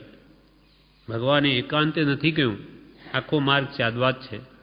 એટલે સ્યાદવાદથી ભગવાનના કથનને સંપૂર્ણ જાણનારા આ કાળમાં તો વિરલા પુરુષો છે. રત્નની કિંમત ન જાણે રત્નની અને દોષ શોધતો ફરે, તેમ ભગવાનના એક એક કથન રત્ન સમાન છે. તેમાં દોષ શોધી શંકા કરે તે ભૂલ છે. જે કથનથી આત્માનું હિત છે તેમાં દોષ જુએ, પછી શ્રદ્ધા ઉઠી જાય. ભગવાને કહ્યું એ પ્રમાણે વર્તવું ક્યાં રહ્યું, પણ એમાં દોષ જુએ તો એ ક્યાંથી આગળ વધી શકે. અહીં લીલોતરીનું દ્રષ્ટાંત આપ્યું છે. તે ભગવાને કંઈ લીલોતરીના જીવોને દુઃખી કરવા કહ્યું નથી. એટલે કે તમે લીલોતરીને બદલે તેની સુકવણી કરીને ખાઓ એવું ભગવાને નથી કહ્યું. પણ રસગારવ લુબ્ધતા ઘટાડવા કહ્યું છે. તેમાં ભગવાનનો આશ્રય તો ઇન્દ્રિયો જીતવાનો છે. એટલે દ્રષ્ટિવાદ વિચ્છેદ ગયો, સિદ્ધાંતનો ઘણો ભાગ વિચ્છેદ ગયો, માત્ર થોડા રહેલા ભાગ પર સામાન્ય સમજણથી શંકા કરવી યોગ્ય નથી. જે શંકા થાય તે વિશે જાણનારને પૂછવી. ત્યાંથી મન માનતો ઉત્તર ન મળે તો પણ જીન વચનની શ્રદ્ધા ચળવિચળ કરવી નહીં. અને એકાંત શૈલીના સ્વરૂપને વિરલા જાણે છે. ભગવાનના કથનરૂપ મણીના ઘરમાં કેટલાક પામર પ્રાણીઓ દોષરૂપી કાણું શોધવાનું મથન કરી અધોગતિ જન્મ કર્મ બાંધે. આખું મણીનું બનેલું ઘર, એમાં કાણું ક્યાં છે એ જ જુએ. એટલે એમાં ક્યાં ભૂલ છે. પોતે જાણે મહાસમર્થ પંડિત હોય તે ભગવાનના વચનોમાં ભૂલ જોઈએ. લીલોતરીને બદલે સુકવણી કરી લેવાનું કોણે કેવા વિચારથી શોધી કાઢ્યું હશે. આ વિષય બહુ મોટો છે. એ સંબંધી અહીં આગળ કંઈ કહેવાની યોગ્યતા નથી. ટૂંકામાં કહેવાનું કે આપણે આપણા આત્માના સાર્થક અર્થે મતભેદમાં પડવું નહીં. છેલ્લા પેરેગ્રાફમાં કૃપાલ કે આ બધાનો આશય ભગવાનનું શાસન તો છે, પડતો કાળ પણ છે. જીવો તો એવા જ છે, હવે આપણે શું કરવું? તો કે ટૂંકામાં કહેવાનું કે આપણે આપણા આત્માના સાર્થક અર્થે મતભેદમાં પડવું નહીં. ગચ્છ મતની જે કલ્પના તે નહીં સદવ્યવહાર, ભાન નહીં નિજરૂપનું તે નિશ્ચય નહીં સાર. એટલે ઉત્તમ અને શાંત મુનિનો સમાગમ, વિમલ આચાર, વિવેક, દયા, ક્ષમા એનું સેવન કરવું. આપણે આ કરવું, નાની પુરુષનો આશ્રય કરવો, એનો સમાગમ કરવો, એના વચનો વાંચા વિચારવા, સદાચાર પાળવા, સાત વ્યસનાદિનો ત્યાગ કરવો, વિમલ આચાર પાળવા, જડ ચેતન વિવેક કરવો, હિતાયતનું ભાન નાનીઓના વચનથી મેળવવું, દયા ધર્મ પાળવો, ઉત્તમ ક્ષમા આદિ, ક્ષમા, આર્જવ, માર, સત્ય, સો, સંયમ, તપ, ત્યાગ, અકિંચન, બ્રહ્મચર્ય આદિ 10 લક્ષણ ધર્મનું સેવન કરવું. આ આપણે યોગ્યતા આપે, આપણું કલ્યાણ થઈ જાય. બીજાનું માત્ર ભાવના રાખવી. મહાવીર તીર્થને અર્થે બને તો વિવેકી બોધ કારણ સહિત આપો. ભગવાન મહાવીરે જે તીર્થ સ્થાપ્યું એના માટે એનો ઉદ્ધાર થાય, એમાં બળ મળે એકબીજાને, તેના માટે વિવેકી બોધ કારણ સહિત આપો. કારણ એટલે દ્રષ્ટાંત સહિત એ વાત બીજાને પણ સમજાવી. મહાવીર તીર્થને અર્થે બને તો વિવેકી બોધ કારણ સહિત આપવો, પણ તુચ્છ બુદ્ધિથી શંકિત થવું નહીં, એમાં શંકા કરવી નહીં. એમાં આપણું પરમ મંગળ છે એ વિસર્જન કરવું નહીં, એમાં આપણું પરમ કલ્યાણ છે. ભગવાનની વાતને માન્ય કરવી, એને સમજવાનો પ્રયત્ન કરવો, પણ એમાં દોષ ન જોવા. તારી બુદ્ધિ નથી, તું શું સમજી શકે? એટલે ભગવાને કહ્યું એમ કરવું. યથાશક્તિ બીજા વિશેષનો ભાવ રાખવો, આરાધવાનો, પણ દોષ ન જોવા. હવે આ વિષય એટલે ભગવાનના વચનમાં દોષ લગાડવા સંબંધીનો ઘણો મોટો છે. આ વિષય ટૂંકામાં સમજવાનું. વિવેચનમાં કહે છે કે આપણે મતભેદમાં એક તો પડવું નહીં, આપણે મતભેદમાં પડવું નહીં. ઉત્તમ અને શાંત મુનિ એટલે જ્ઞાની પુરુષ જેને સમ્યક દર્શન થયું હોય, તે ઉત્તમ અને સમ્યક ચારિત્ર એટલે કશાય રહિત હોય તે શાંત એવા મુનિનો સમાગમ કરવો. પ્રત્યક્ષ ન હોય તો એના વચનોનો સમાગમ કરો, એના આશ્રિતનો સમાગમ કરો. જેમ પ્રભુશ્રી કે તમે બધા ભેગા મળી કૃપાલના વચનો વાંચો, વિચારો, એ સત્સંગ જ છે. વિમલ આચાર એટલે અતિચાર ન લાગે તેવી રીતે વ્રત પાળવા, અતિચાર દોષ લાગવા ન દેવા. વિવેક એ દીવો છે, તે હોય તો સંસારના સુખો ત્યાજ્ય લાગે. જો એને હિત અહિતનું ભાન થઈ જાય, મારા આત્માનું કલ્યાણ સામો છે, એ વિવેક પ્રગટે તો એને સંસારના સુખો ત્યાગવા યોગ્ય લાગે.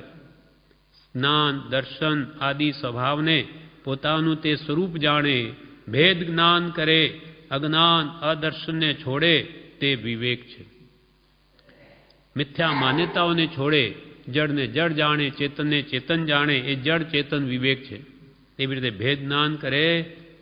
દયા, બીજાને સુખ શાંતિ આપે તે પરદયા, અને પોતાને સુખ શાંતિ પમાડે તે સ્વદયા. ક્ષમા એટલે ખંભવું, સહન કરવું. એ હોય તો ક્રોધ ન થાય. જ્યારે દયાભાવ વધારે બળવાન થાય ત્યારે નિમિત્ત મળતા પણ ક્રોધ ન આવે. દયા અત્યંત આપણે પ્રગટે. જો હું ક્રોધ કરીશ તો મારો આત્મા બંધાઈ જશે, એટલે એવી સ્વદયા જ્યારે પ્રગટશે ત્યારે ક્રોધ ન કરે. જ્યારે દયાભાવ વધારે બળવાન થાય ત્યારે નિમિત્ત મળતા પણ પોતે ક્રોધ ન કરે. દયાની પાળ ન તૂટે તે ક્ષમા છે.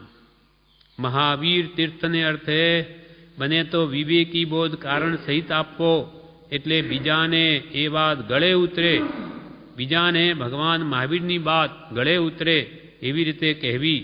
શંકાનો ઉદય ન થાય અને શ્રદ્ધા બળવાન થાય તેમ કરવું. સંશય બીજ ઉગેની અંદર જે જીનના કથનો અવધારું. શંકાથી સંતાપ થાય. શંકા એ સમકિતને દૂષિત કરનાર છે. મહાપુરુષના વચનમાં શંકા થાય તો મહાપુરુષમાં શંકા થાય. કૃપાલના વચનમાં આપણે શંકા થાય તો કૃપાલદેવમાં શંકા થાય, અને મહાપુરુષમાં શંકા થાય તો તેમના વચનમાં પણ શંકા થાય. એમ અન્યોન્ય છે. માટે પુરુષ પ્રતિથી રાખી તેમનું કહેલું સત્ય છે એમ નિશંક માનવું. કૃપાલદેવમાં શ્રદ્ધા રાખી એમનું કહેવું સત્ય છે એમ માનવું. તુચ્છ બુદ્ધિ એટલે માલ વિનાની અસાર હલકી બુદ્ધિ. અત્યારે જે બુદ્ધિ છે તે તુલના કરે તેવી સમર્થ નથી. આપણી બુદ્ધિથી ભગવાન કેટલા અંશે સત્ય છે કે અસત્ય એ આપણી બુદ્ધિ ન માપી શકે. એ તો બુદ્ધિ તુચ્છ બુદ્ધિ છે, માલ વિનાની, અસાર, હલકી. એનું ગજું નથી કે મહાપુરુષના વચનને માપી શકે. એ બુદ્ધિથી જે બુદ્ધિથી મહાપુરુષોએ શાસ્ત્ર રચ્યા તેવું પોતે કંઈ કરી શકે તેમ તો નથી, પણ એમાં ભૂલ કાઢે છે, શંકા કરે છે. તુચ્છ હલકી બુદ્ધિ. ભગવાને જે લખ્યું એવું લખી શકે એ તો કંઈ નહીં, એમાં વળી એ ભૂલ કાઢવા જાય. એથી આત્માનું અહિત થાય છે. શંકા ન કરવામાં આત્માનું હિત છે. શ્રદ્ધા રાખે તો પરમ મંગલ એટલે જીવનો મોક્ષ થાય. એ હિતવાત વિસર્જન કરવી નહીં, પણ સ્મૃતિમાં રાખવી, ભૂલવું નહીં કે ભગવાનના વચનાનુસાર આપણે વર્તવું યથાશક્તિ, પણ ભગવાનમાં ભૂલ ન કાઢવી. એ તારું ગજુ તું શું જાણે? તને તો હજુ એકડોય મંડાયો નથી, એટલે પહેલી ક્લાસમાં નથી, તું BA-MA શું પરીક્ષા લઈ શકે? આ પ્રમાણે મહાવીર ભગવાનનું શાસન આ હુંડા અવસર્પણી કાળમાં કેવા જીવો વગેરે કહ્યું એ આપણે વાંચ્યું. હવે પ્રવેશિકામાં પણ એના વિશેના પાઠ છે, જે આ તો પૂરો થયો આ પાઠ. પ્રવેશિકામાં પાઠ છે જે આપણે આવતીકાલે લઈશું. 596 મોક્ષમાળા શિક્ષા પાઠ 53 મહાવીર શાસન એ પાઠ પૂરો થયો. હવે પ્રવેશિકામાં પણ શિક્ષા પાઠ 75 આ મહાવીર શાસન સંબંધી શાસન કુમાર અને શાસન દેવી વચ્ચેનો સંવાદ છે. 2 પાઠ છે. એમાં પહેલા પાઠમાં એમ કે છે, શિક્ષા પાઠ 75 મહાવીર પુત્ર શાસન કુમાર અને શાસન દેવી ભાગ 1. હવે મહાવીર પુત્ર શાસન કુમાર કહે છે કે મહાદેવી સાનિધ્ય કરો. મહાદેવી શાસન દેવી તેને એમ કહે છે કે તમે મારી સમીપતા કરો, મારી પાસે આવો. કેમ? શાસન કુમાર કહે મહાદેવી એટલે શાસન દેવી સાનિધ્ય કરો. શાસન દેવી કહે કેમ વત્સ? સાનિધ્યનું શું પ્રયોજન છે? કેમ મારી સમીપતાની શું જરૂર પડી? શાસન દેવી કહે કેમ વત્સ? સાનિધ્યનું શું પ્રયોજન છે? શાસન કુમાર કહે દેવી આ આવાસ હવે તદ્દન જીર્ણ થઈ ગયો છે. એ પડ્યો કે પડશે એમ થઈ રહ્યો છે. સમાર કામથી હવે નભે એમ લાગતું નથી. દેવી એ ઉપર તો ઘણા સમારકામ થઈ ચૂક્યા છે. થાગડ થીગડથી તો એ આવાસ ભરાઈ ગયો છે. એ થાગડ થીગડ હવે જોયા જતા નથી. એકાદ પવનનો ઝપાટો લાગશે તો એને જમીન દોષ થતા વાર નહીં લાગે. એ ઉપમા અલંકારમાં આખી વાત છે. એટલે શાસન દેવીને શાસન કુમાર કહે છે, હે દેવી આ આવાસ, આ જૈન ધર્મ, આવાસ એટલે જૈન ધર્મ, તે હવે તદ્દન જીર્ણ થઈ ગયો છે. ગચ્છમતના ફણગાઓ ઘણા ફૂટ્યા અને હવે કોઈ મહાપુરુષ રહ્યા નથી, જ્ઞાની પુરુષ રહ્યા નહીં. એટલે દિવસે દિવસે શાસન જીર્ણ થતું જાય છે. દેવી આવાસ હવે તદ્દન જીર્ણ થઈ ગયો છે. એ પડ્યો કે પડશે એમ થઈ રહ્યું. એટલે જૈન શાસનની ઘણી હાનિ તો થઈ ગઈ અને હજુ કોણ જાણે સાવ થઈ જશે કે શું, એમ કે મને લાગે છે. સમાર કામથી હવે નભે એમ લાગતું નથી. એટલું બધું જીર્ણ થઈ ગયું કે હવે અહીંયા એને સમાર કામથી પણ આ જૈન ધર્મ જે મૂળ વિતરાગ માર્ગ ટકી શકે એવું દેખાતું નથી. દેવી આ ઉપર તો ઘણા સમારકામ થઈ ચૂક્યા. થાગડ થીગડથી તો એ આવાસ ભરાઈ ગયો. એ થાગડ થીગડ હવે જોયા જતા નથી. એટલે અનેક મહાપુરુષો વચ્ચે થઈ ગયા. એ શાસનને ટકાવવા માટે અનેક પ્રકારના પ્રયત્ન કર્યા, પણ હવે તો એટલું બધું જીર્ણ થઈ ગયું. એટલે શાસન એટલું બધું હણાઈ ગયું છે, અવનતિમાં આવી ગયું. એક પવનનો ઝપાટો લાગશે તો એને જમીન દોષ થતા વાર નહીં લાગે. ભીતો લૂણો ખાઈ ખરી પડવા માંડી છે. ચો મેળથી ઉપરથી ધૂળ કચરો પાણી વરસે છે, ઉપરથી વળી મતભેદના ઝઘડા.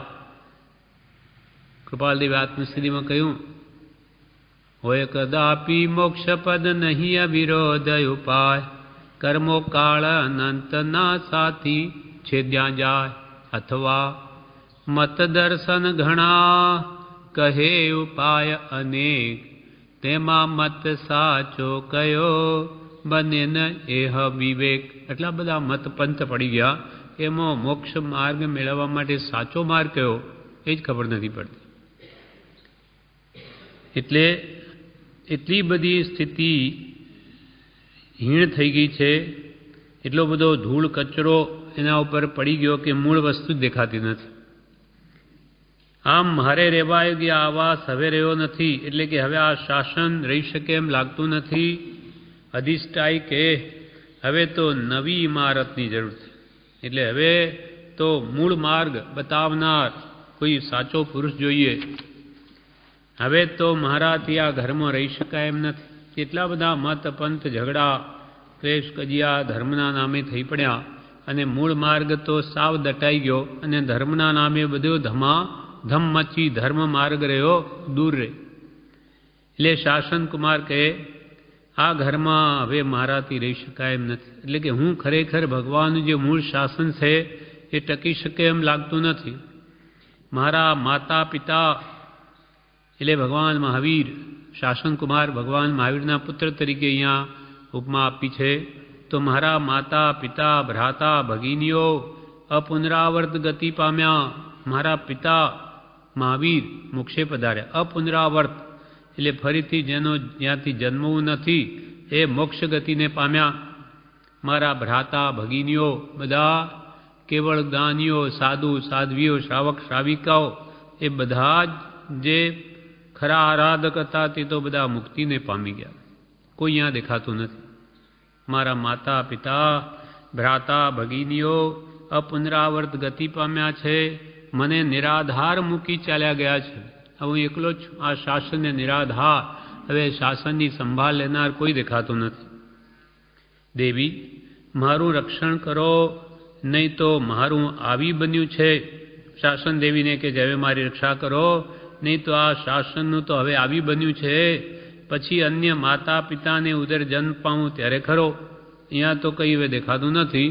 અહીંયાથી હું મરી જઈ એટલે કે આ શાસન નાશ પામી અને બીજે જન્મ મહાવિદ્ય ક્ષેત્ર જેવામાં તો ખરો, બાકી અહીંયા તો આનો ઉદ્ધાર થાય એવું કંઈક નાની દ્રષ્ટિગોચર થતા નથી.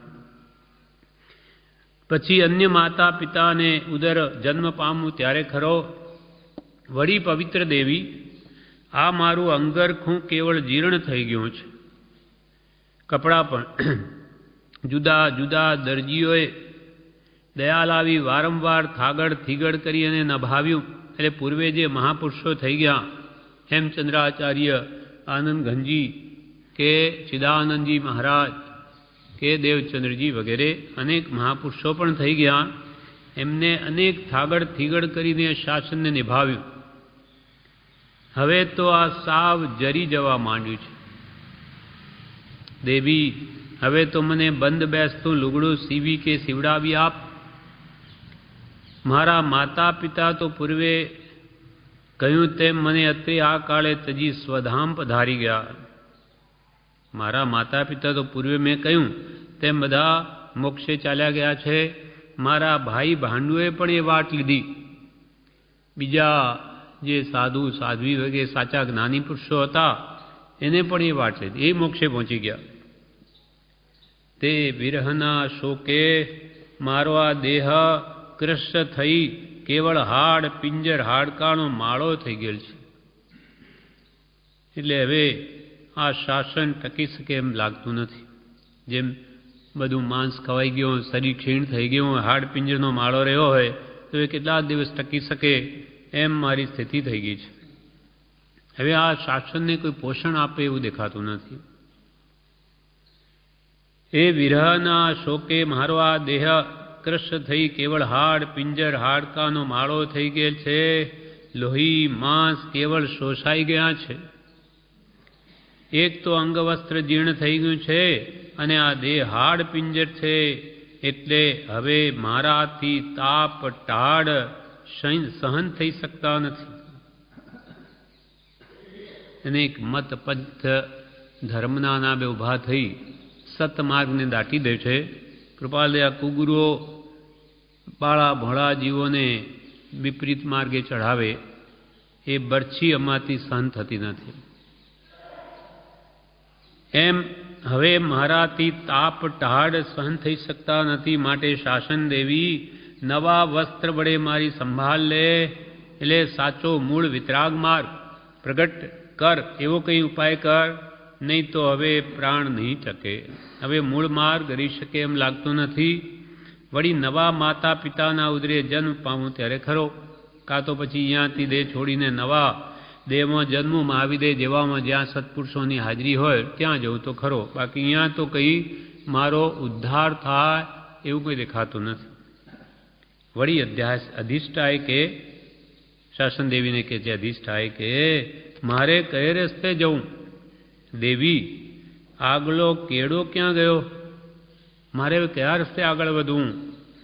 આગળનો કેડો એટલે જે પગદંડીવાળો રસ્તો હતો એ ક્યાં ગયો? જે વાટે મહાપુરુષો મોક્ષે પધાર્યા એ વાટ ક્યાં ગઈ? એ રસ્તો કેમ દેખાતો નથી? મૂળ માર્ગ કેમ દેખાતો નથી? મારે કયે રસ્તે જવું દેવી? આગલો કેડો ક્યાં ગયો? અહો આ વાટે તો બધે બાવળ બોરડીઓ આદિ કાંટાવાળા ઝાડો ઉગી નીકળ્યા છે. જે પહેલાંનો મૂળ માર્ગ હતો તેમાં તો અનેક બાવળિયા બોરડીઓ કાંટાવાળા ઝાડ ઉગી નીકળ્યા. દેવી આ આગલો રસ્તો ન હોય કે પહેલાં જે મહાપુરુષો જે માર્ગે ગયા એ તો આવો કાંટાવાળો નહોતો. કાં તો એ રસ્તો ન હોય અથવા તો એ જ રસ્તો જો હોય તો આ કાંટાવાળા ઝાડ ક્યાંથી? જો એ રસ્તો હોય તો આ કાંટાવાળા ઝાડ અહીંયા ક્યાંથી આવી ગયા માર્ગમાં? દેવી હું પૂર્વે મારા પવિત્ર માતા પિતા તથા ભાઈ ભાંડુઓની આંગળીએ વળગી કલ્લોલ કરતો એ શેઢે જતો, તે શેઢો ક્યાં ગયો? કે પૂર્વે હું મારા પવિત્ર માતા પિતા તીર્થંકરો કેવળી જ્ઞાનીઓ અવધિ જ્ઞાનીઓ મનપરમ જ્ઞાનીઓ સાધુ સાધ્વી શ્રાવાત્મજ્ઞાનીઓ એ બધા ભાઈ ભાંડુઓની આંગળી એ વળગીને હું કલ્લોલ કરતો. શાસનકુમાર કહે એ શેઢો એ શેઢે જતો. શેઢે એટલે ખેતરની ચોફેર ખેડિયા વિનાની છોડાતી પટ્ટી. ખેતરોએ પણ ચારે બાજુ ચાલવા માટે 2 ફૂટનો રસ્તો જે છોડવામાં આવે એને શેઢો કહેવામાં આવે. એટલે હું એમની સાથે આંગળીએ વળગી કલ્લોલ કરતો અને જે શેઢે જતો, જે માર્ગ વડે જતો તે શેઢો ક્યાં ગયો? તે માર્ગ ક્યાં ગયો? પવિત્ર દેવી એ મને બતાવો ને. હું હવે બહુ મૂંઝાવું છું. આગળ પગ મૂકું કે ભચ્છ દઈને શૂળો પગમાં ભોંકાઈ જાય એમ છે. આગળ પગ મૂકું તો ભચ્છ દઈને શૂળો પગમાં ભોંકાઈ જાય એમ છે. એટલે કે બધે શૂળો પથરાઈ ગઈ માર્ગમાં. આટલા બધા મત દર્શન ઘણા કહે ઉપાય અનેક, તેમાં મત સાચો કયો બને ને એ વિવેક. બધે માર્ગમાં કાંટા પથરાઈ ગયા છે અને હું આવી રીતે હિંમત કરીને આ માર્ગે આગળ વધું તો ભચ્ચ દઈને સૂળો મારા પગમાં ભોંકાઈ જાય. દેવી કાં તો આગલો માર્ગ બતાવો અથવા નવો માર્ગ કરી આપો. કયો રસ્તો જે મારે આ મોક્ષ માર્ગમાં આગળ વધવાને? કાં તો માર્ગ બતાવો કાં નવો માર્ગ કરી આપો. આ તો કાંટાવાળો થઈ ગયો. ગમે તેમ કરી મને સામે પૂર પહોંચાડો, પેલી બાજુ મને પહોંચાડો, નહીં તો અહીં જ મૂંઝાઈ મરીશ. વળી નવા માતા પિતાના ઉદરે જન્મ લઉં ત્યારે ખરો, કાં તો પછી અહીંયાથી દેહ છોડી એને બીજા જ્યાં અમારા માતા પિતા જેવા જ્ઞાની પુરુષો ભગવાન તીર્થંકરો વગેરે હોય ત્યાં જન્મ લઉં તો ખરો. દેવી મારી સંભાળ ત્યારે ખરો. દેવી મારી સંભાળ લો, મને રસ્તો બતાવો. મારું હૃદય ચિરાઈ જાય છે. એટલે આ શાસનની એવી ભયંકર સ્થિતિ જોઈ અને મારું હૃદય ચિરાઈ જાય છે અવનતિ જોઈને. હવે શાસન દેવી કહે છે એના જવાબમાં કે વત્સ એ પુત્ર, તારી સ્થિતિનો સોચ કરતી હું બેઠી હતી એ કે મને ખબર છે શાસનની એવી દશા થઈ ગઈ છે. વત્સ, તારી સ્થિતિનો સોચ કરતી હું બેઠી હતી. બાપુ શાંત થા. તારો આ દયામણો પોકાર સાંભળી મને વિશેષ સોચ થાય છે. એક તો મને ખબર છે કે આવી શાસનની હાલત થઈ ગઈ, અને તેમાં વળી આ દયામણો તારો આવો પોકાર સાંભળી તે મને વિશેષ સોચ થાય છે, વિશેષ ખેદ થાય છે. વત્સ, માતા પિતા અને ભાઈ ભાંડુ બધાના અમર રહેજો. પોતાના બાળ પુત્ર કે બાળ ભાંડુને નિરાધાર મૂકી સ્વધામ સિધાવશોમાં. તારી આવી સ્થિતિ દેખીને શાસન દેવી એમ કહે, એની શાસનકુમારની સ્થિતિ જોઈ કે કોઈના પણ માતા પિતા ભાઈ ભાંડુ હંમેશા અમર રહેજો. બાળકને આવી રીતે નિરાધાર મૂકીને કોઈ સ્વધામ જશોમાં. વત્સ, તારું ઘર પડી જવાની અણી ઉપર છે. શાસન મૂળ માર્ગ સત્યાનાશ અથવા નાશ પામવા જેવો થઈ ગયો છે. વત્સ, તારું ઘર પડી જવાની અણી ઉપર છે. તારો ડગલો સાવ જરી ગયો છે. સામેપુર જવાનો કેળો શૂળો અને કાંટાલા ઝાડીવાળા રસ્તા સાથે મળી એક થઈ ગયો છે. સામેપુર જવાનું છે, પણ જે માર્ગે પહેલા મહાપુરુષો જતા એ માર્ગમાં તો શૂળો કાંટાઓ અને ઝાડો ઉગી નીકળ્યા છે. જે રસ્તે અનેક પુરુષો જતા હોય તે ભૂમિમાં ઝાડ કંઈ ઉગે નહીં, પણ સાચા મોક્ષ માર્ગમાં કોઈ જનાર જ નથી, કોઈ જ્ઞાની પુરુષ છે નહીં, એટલે માર્ગ સાવ અવરાઈ ગયો. એટલે અહીંયા દ્રષ્ટાંત સમજાવે કે જે માર્ગે કોઈ જતા ન હોય તો ત્યાં કાંટા ઉગી નીકળે, ઝાડ ઉગે, તેમ આખો માર્ગ બંધ થઈ જાય. તેમ આખો વિતરાગ માર્ગને બતાવનાર સાચા પુરુષો ન રહેવાથી એ માર્ગ હવે સાવ લોપ થઈ ગયો. એટલે કે છે સામેપુર જવાનો કેળો એટલે પગ રસ્તો, શૂળો અને કાંટાલા ઝાડીવાળા રસ્તા સાથે મળી એક થઈ ગયો. બધાની સાથે મળીને રસ્તો જ એક થઈ ગયો, જાણે રસ્તો છે કે નહીં. વત્સ, આ મને ક્યારનું સૂઝ્યું હતું. મને પણ શાસન એવી કે મને પણ આ ખ્યાલમાં જ હતું કે આવી સ્થિતિ શાસનની થઈ છે.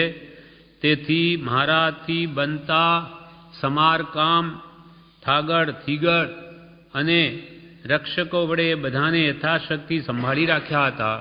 મેં પણ શાસનની પૂરેપૂરી રક્ષા, શાસનરૂપી મકાનની રક્ષા કરવા માટે મેં પણ સમારકામ કર્યા, થાગડ થીગડ અનેક રીતે થઈ શકે એટલા ઉપાય કર્યા છે. પણ જ્યાં કાળને જ પોસાતું નથી ત્યાં શું ઉપાય? આ ભયંકર હુંડા અવસરપીણી કાળમાં ભગવાન મહાવીરનું શાસન દિવસે દિવસે એ અવનતિ પર જ છે. કાળને એ પોસાય નહીં એવો ભયંકર કાળ છે. કલિયુગ અનંત કાળે આવે એવો, એટલે કાળને જ પોસાય એવું નથી ત્યાં શું ઉપાય? પણ જ્યાં કાળને જ પોસાતું નથી ત્યાં શું ઉપાય? માટે તું શાંત રહે, થાય તે જો. માટે શાસન કુમારને કે ભાઈ જે શાંત રહે, તું આવી ચિંતા કરી શું વળે? જે શાસનનું થવું હોય તે થાય. તું શાંત રહે, થાય તે જો, અને ઉદય આવે તે સમતાએ ભોગવ. તારે નવા માતા પિતાના ઉદરે જન્મવું પડશે. જો કલ્યાણ કરવું હશે તો નવા માતા પિતાના ઉદરે જન્મવું પડશે. એ તારા સ્વધામ ગયેલા માતા પિતા અગાઉથી જ કહી ગયા છે. તારા પૂર્વજો ભગવાન મહાવીર વગેરે પહેલાથી જ કહી ગયા કે આ કાળમાં શાસનની અવનતિ જ થશે. આ ઉતરતો કાળ છે, તેમાંય વળી હુંડ ધીટ બિહામણો ભયંકર અનંત કાળે આવે એવો કાળ આવવાનો છે. એટલે એવી સ્થિતિ થવાની જ છે એમ ભગવાન મહાવીર તારા પિતા પહેલાથી જ કહી ગયા છે.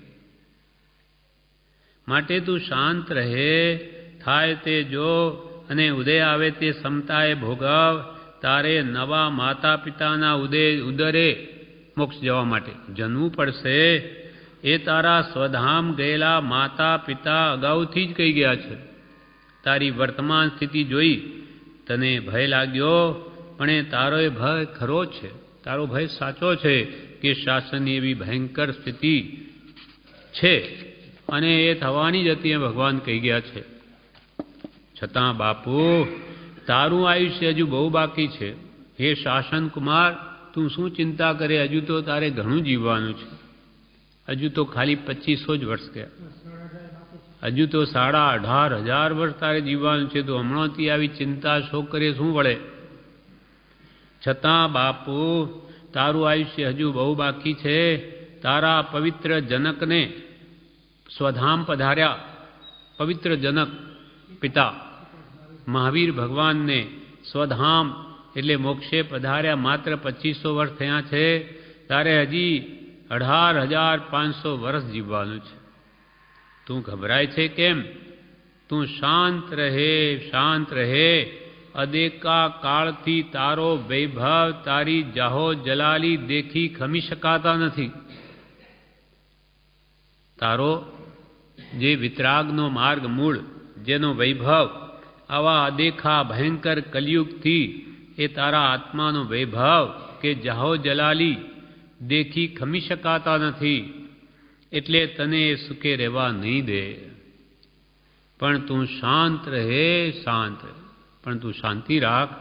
આ કાળ તો એવો જ છે. તારી જાહો જલાલી જે વિતરાગ માર્ગની આવા મહાપુરુષોએ જે માર્ગ યોજ્યો તે એનાથી જોઈ શકાતો નથી. વત્સ, તારી વાટ વસમી થઈ પડી છે, ખરું છે. તારા પિતાની હયાતીમાં એ વાટ વહેતી હતી. જે માર્ગ મોક્ષનો હતો એ આજે ખરેખર વસમો થઈ પડ્યો છે.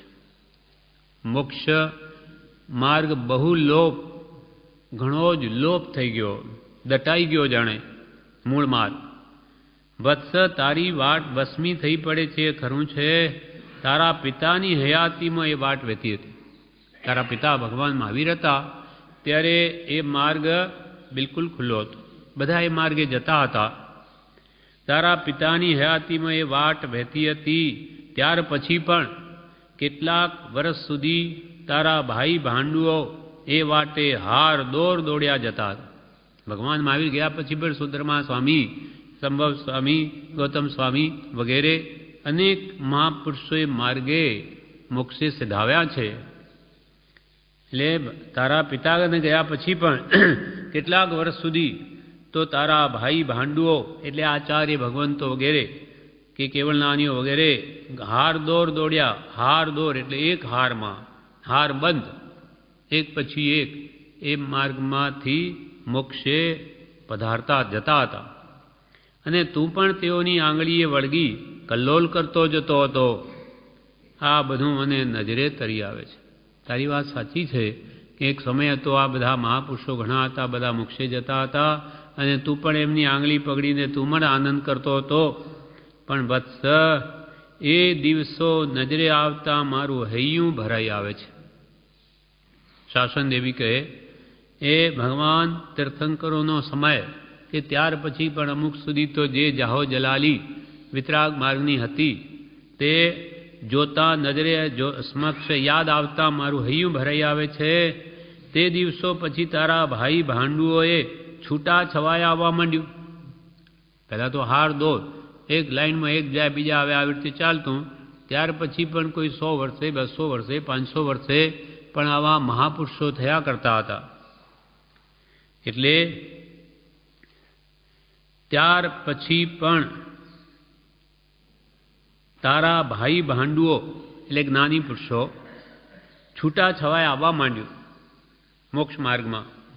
પ્રથમ તો થોડા થોડા વખતના અંતરે પણ કોઈ કોઈનો પગ સંચાર એ વાટે થતો. એ વાટમાં 200-500 વર્ષે પણ કોઈ જનાર મળતું. જેમ કે હેમચંદ્રાચાર્ય પછી આનંદગંજી વગેરે થયા અને 600 વર્ષના અંતરાળમાં બીજા એવા હેમચંદ્રાચાર્યની જરૂર હતી. નહીં તો શાસનની આવી સ્થિતિ નહીં થાત. કૃપાલદેવે લખ્યું એમ કોઈ કે ઘણે મોડે કાળે પણ કોઈ માર્ગમાં મળતા હતા જ્ઞાની પુરુષો. એટલે થોડા થોડા વખતના અંતરે પણ કોઈનો પગ સંચાર એ વાટે થતો. પણ પછી એ પગ સંચારનો આંતરો ક્રમે કરે બહુ વધતો ગયો. ક્રમે તો પછી સેંકડો વર્ષના આંતરા પડી ગયા. પહેલાં થોડા 2-5-25 વર્ષના આંતરે બધી સેંકડો વર્ષોના આંતરે મહાપુરુષો આવવા લાગ્યા. ત્યાર સુધી કોઈ દેખાય નહીં. હા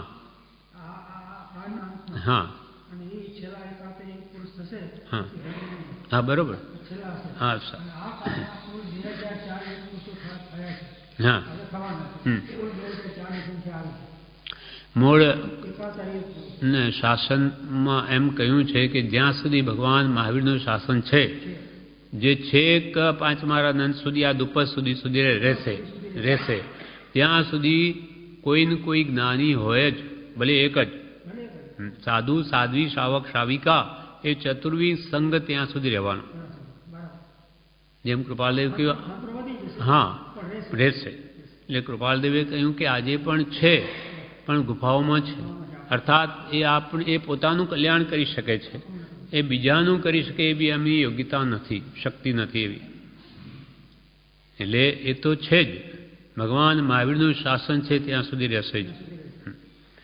એટલે એને કહ્યું શાસન દીવકભાઈ હજુ તો તારે 18,500 જીવવું છે. હમણાં તો તું ખેદ એમ કરે, એમ નિરાશા થઈ, શું થવાનું જોયા કર, જે થાય તે. એમ થોડા વખતના આંતરે પણ પહેલાં આવતા, પછી તો આ પગ સંચારનો આંતરો ક્રમે બહુ વધતો ગયો.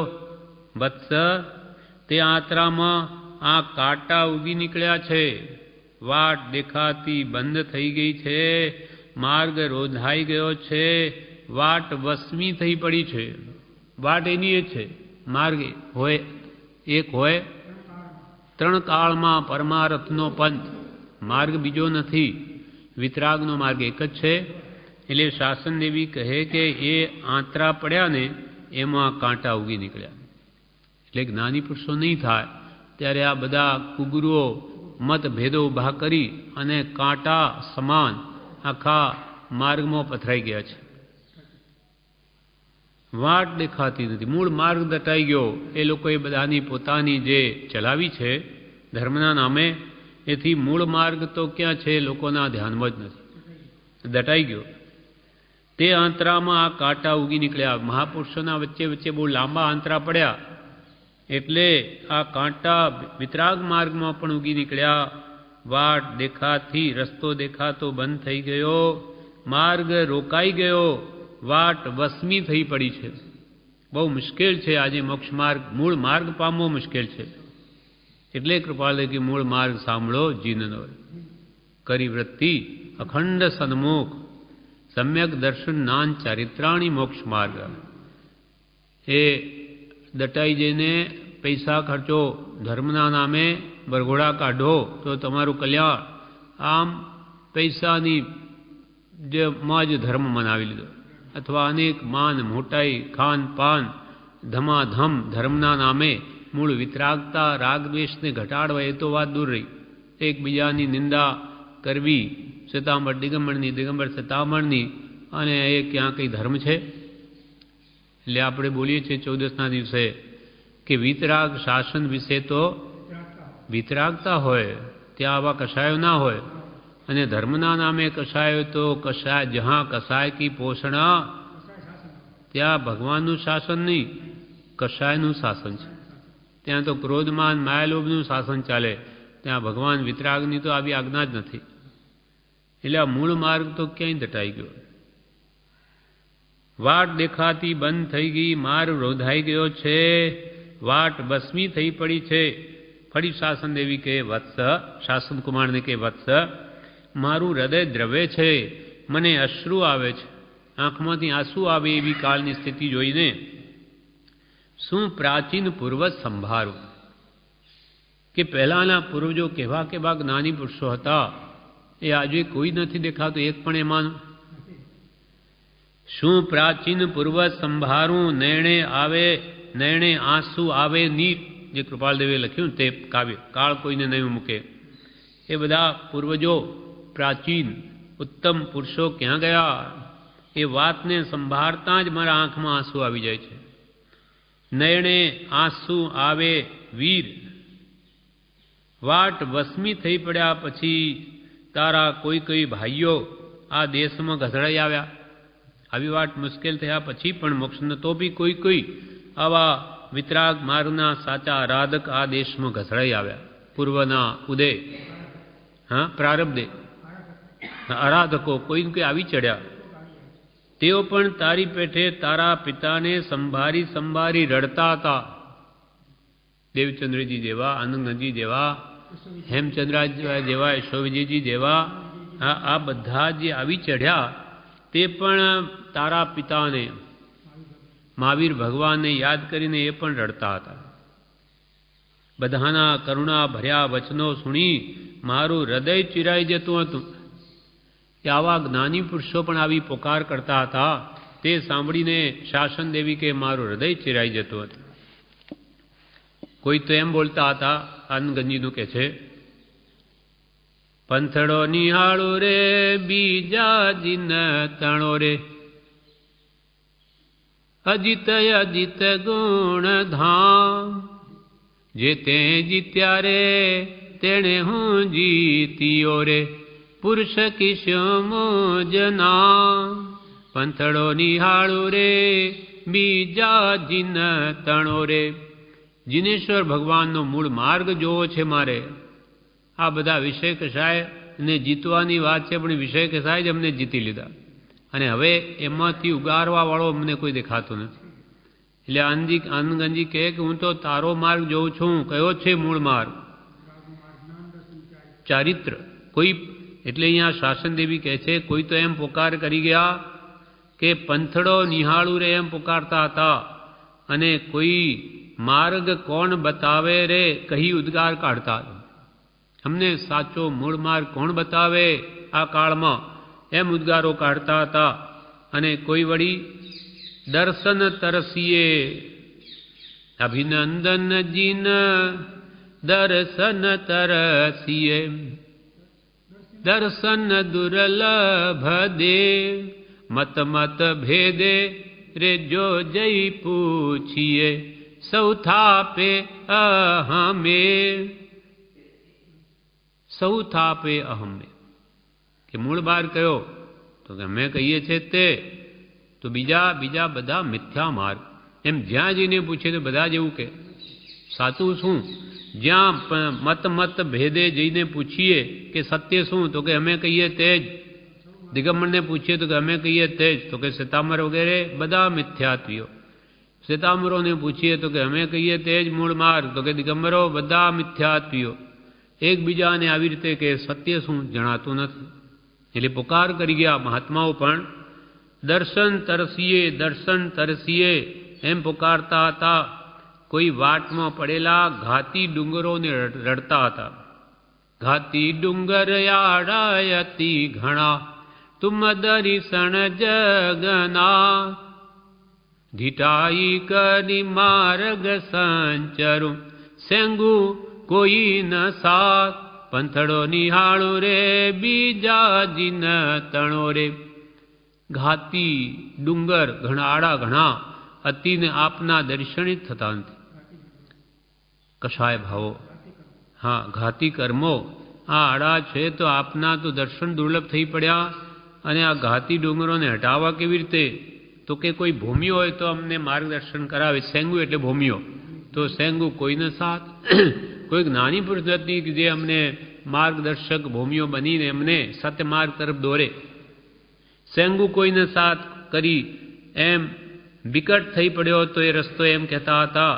કોઈ પિયા પિયા પિયા, પ્રીતમ પ્રીતમ કઈ પુકારતા હતા. કોઈ તો અન્ય દેશે વિહરતા પોતાના પિતાના સહોદરને ઊંચે સ્વરે પુકારીને બોલાવતા હતા. અન્ય દેશે વિહરતા સિમંદર સ્વામી બીજા જે દેશમાં વિચરે તેને યાદ કરીને પુકારતા હતા. કોઈ તો વળી સુણો ચંદાજી કઈ છેવટ ચંદ્રમા સાથે સંદેશો મોકલતા હતા. આમ બધા માર્ગ માટે ઘેલા થઈ વિવળ થઈ ફરતા હતા. જાણે રણ રોજ પેઠે વિચરતા હતા.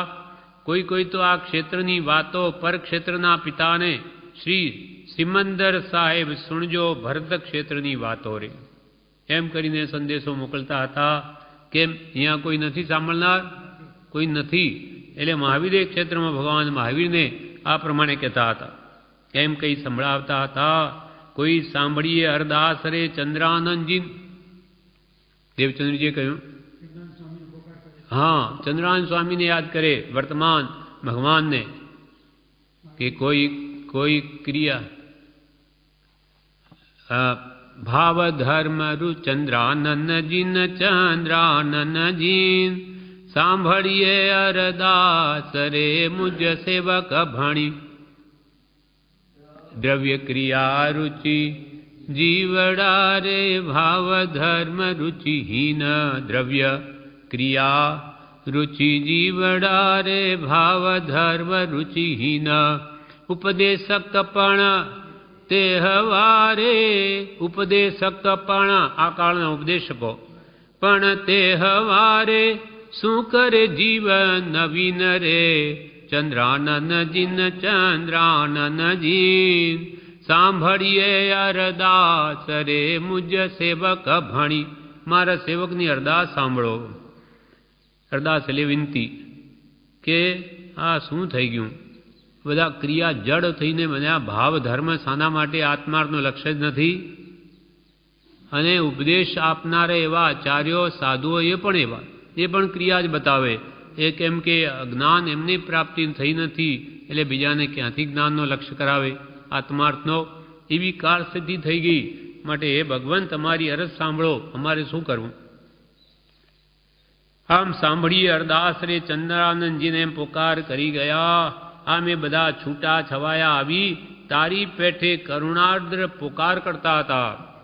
તારી જેમ બીજા પણ આવી રીતે પોકાર કરતા કે અમને કોઈ અહીંયા સત્પુરુષ દેખાતા નથી. તેવી પોકાર આજે આપણી પણ છે. પ્રત્યક્ષ પુરુષ જે આપણને વિશેષ પ્રત્યક્ષની બલિહારી છે એ ક્યાં છે? ઘણું બળ મળે પણ નથી, એટલે આપણે ક્યાંય વળગવાનું નથી. એટલે પરમ કૃપાળદેવને પ્રત્યક્ષ માની એની વિતરાગ મુદ્દા અક્ષરો વચનો માનીને આપણે વર્તીએ છીએ.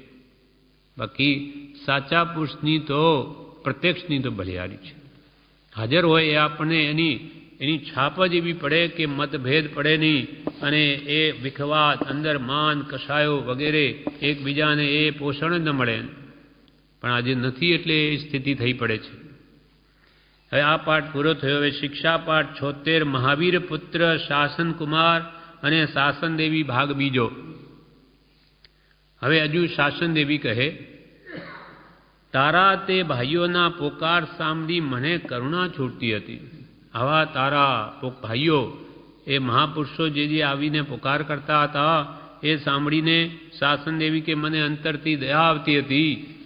મારા ધર્મ પ્રમાણે મારું જે કર્તવ્ય છે શાસનની રક્ષા કરવી, મારા ધર્મ પ્રમાણે તેઓના હૃદયમાં વસી હું તેઓને સ્થિર કરતી હતી કે ભાઈ શાંતિ રાખો, ધીરજ રાખો. શાંતિ ધીરજ આપતી હતી. અને તેઓ બધા તારી જ પેઠે હવે નવા માતા પિતાને ઉદર જન્મ લઈ તેઓ સંગાતે સ્વધામ પહોંચશું એ જ આશાએ આનંદ પુરુષાર્થ જાગૃતિપૂર્વક જીવન ગાળતા હતા. હવે શું કરે, અહીંયા કોઈ જ્ઞાની મળે નહીં એટલે મહાપુરુષો બધા કે ભાઈ હવે નવો જન્મ લઈશ, જ્યાં ભગવાન વિતરાગોની હાજરી હોય ત્યાં જન્મી એમના સંઘાતે પછી સ્વધામ મોક્ષ પહોંચશું એ જ આશાએ આનંદમાં રહેતા હતા, પુરુષાર્થ કરતા હતા, જાગૃતિપૂર્વક જીવન ગાળતા હતા. અને વળી ગાવતા ગાતા હતા, કાળ લબ્ધિ લઈ પંથ નિહાળ સુરે એ આશા અવલમ એ જન જીવે રે જીનજી જાણ જોરે આનંદ ઘન મત આમ. કાળ લબ્ધિ, જ્યારે અમારે કાળ લબ્ધિ પાકશે ત્યારે ભગવાનનો સાચો માર્ગ હાથમાં આવશે, એ ભગવાનની હાજરી મળશે એ આશાને અવલંબી અને જીવતા હતા. આનંદ ઘન મતમ એવા અનગંજી પુરુષોના પુકાર છે. આમ તારા બધા ભાઈઓ નિરાશ ન થતા નવા માતા પિતાના ઉદરે જન્મ લઈ સ્વધામ પહોંચવાની આશાએ સ્થિરતા, શાંતિ, ધીરજ, પ્રેમ અને પુરુષાર્થપૂર્વક જાગતા બેઠા હતા.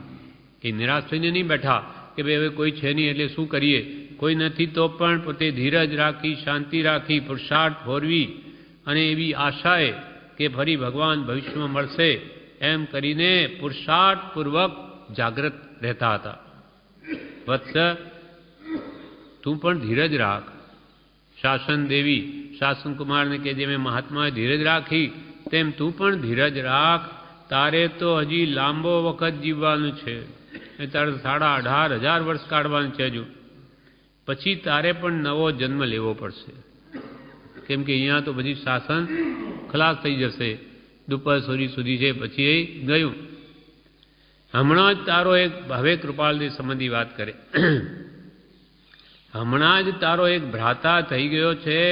તે વધારે જીવવા પામ્યો હોત તો તને બહુ મોટા શાંતિ ને વિશ્રામનું સ્થાન મળત. તારો શાસનનો ઉદ્ધાર થઈ જાય. હમણાં જ તારો એક ભ્રાતા પરમ કૃપાળુદેવ થઈ ગયા છે. તે વધારે જો જીવ્યા હોત તો તને બહુ મોટા શાંતિ અને વિશ્રામનું સ્થાન મળત. શાસનને બધાને એક કરત, શાસનનો ઉદ્ધાર થાત. પણ નિર્દય અદેખો કાળ તારું સુખ ક્યાં દેખી શકે છે? આવા જૈન ધર્મનો વિશેષ ઉદ્ધાર થઈ જાય, આવા નિર્દય કાળ ક્યાંથી જોઈ શકે? તેણે તારા એ ભ્રાતાને ઉગતો જ ઝડપી લીધો. નાની 35-33 વર્ષની ઉંમરમાં જ કાળે એ મહાત્માને ઝડપી લીધો. કોણ જાણે કેવા સંજોગોએ આ અદેખા કાળમાં આ વસમી વાટે તારો ભ્રાતા પુરુષ આ ક્ષેત્રે આવી ચડ્યો. કોણ જાણે કેવી રીતે આવા ભયંકર કલિયુગમાં આવો પુરુષ આ કાળમાં આવી ગયો. વનની મારી કોયલની જેમ એ પણ તારા બીજા ભાઈઓની પેઠે પોકારી રડતો હતો. કૃપાળદેવ પણ આ ભયંકર આ શાસનની સ્થિતિ જોઈ અને એમને મનમાં પણ અત્યંત દુઃખ હતું. અહીંયા સુધી કે આ બરછીઓ કોઈ ચારે બાજુ ભોંકે તો સહન થાય, પણ આ કાળમાં આત્માર્થી જીવોને આ કુગરો લૂંટી લે છે, પોતે બુડે ને બીજાને બુડાડે. એ બરછીઓ અમારાથી સહન થતી નથી, જોયું જતું નથી. આ ગાંધીજીએ લખ્યું છે કે આવા એ કહેતા હતા એમ પુરુષ.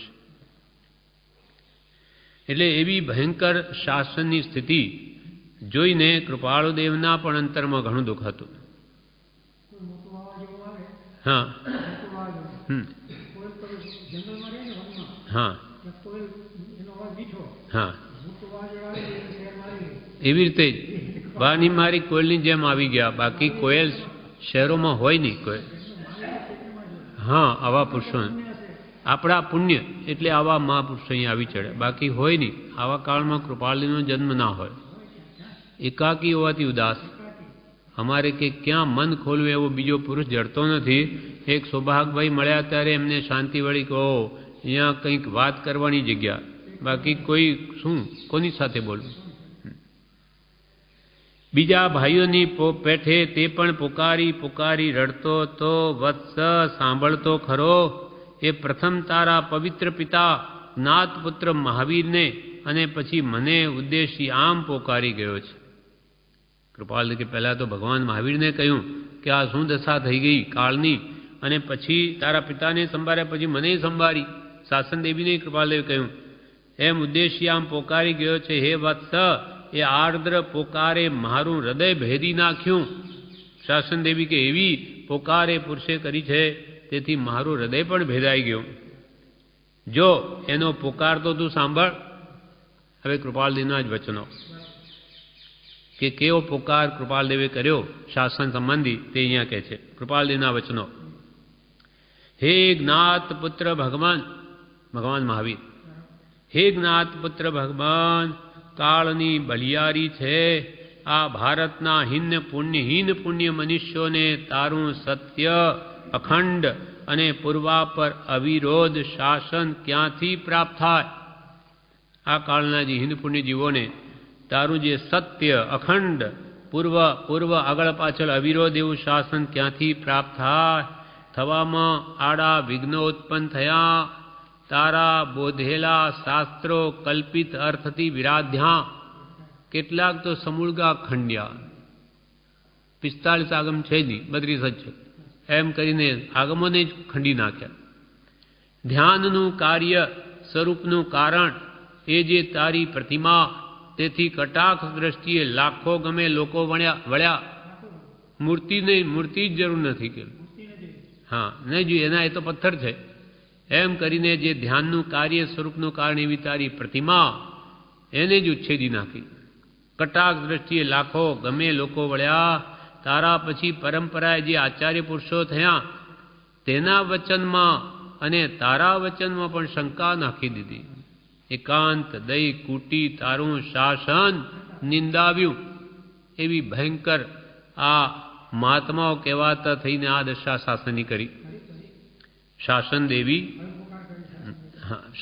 દેવી એવી સહાયતા કૃપાલ હવે શાસન દેવીને કહે છે. પહેલા તો ભગવાન મહાવીરને પુકાર કરી, હવે શાસન દેવી એવી સહાયતા કંઈ આપ કે જે વડે કલ્યાણનો માર્ગ હું બીજાને બોધી શકું, મૂળ માર્ગ દર્શાવી શકું, ખરા પુરુષો દર્શાવી શકે.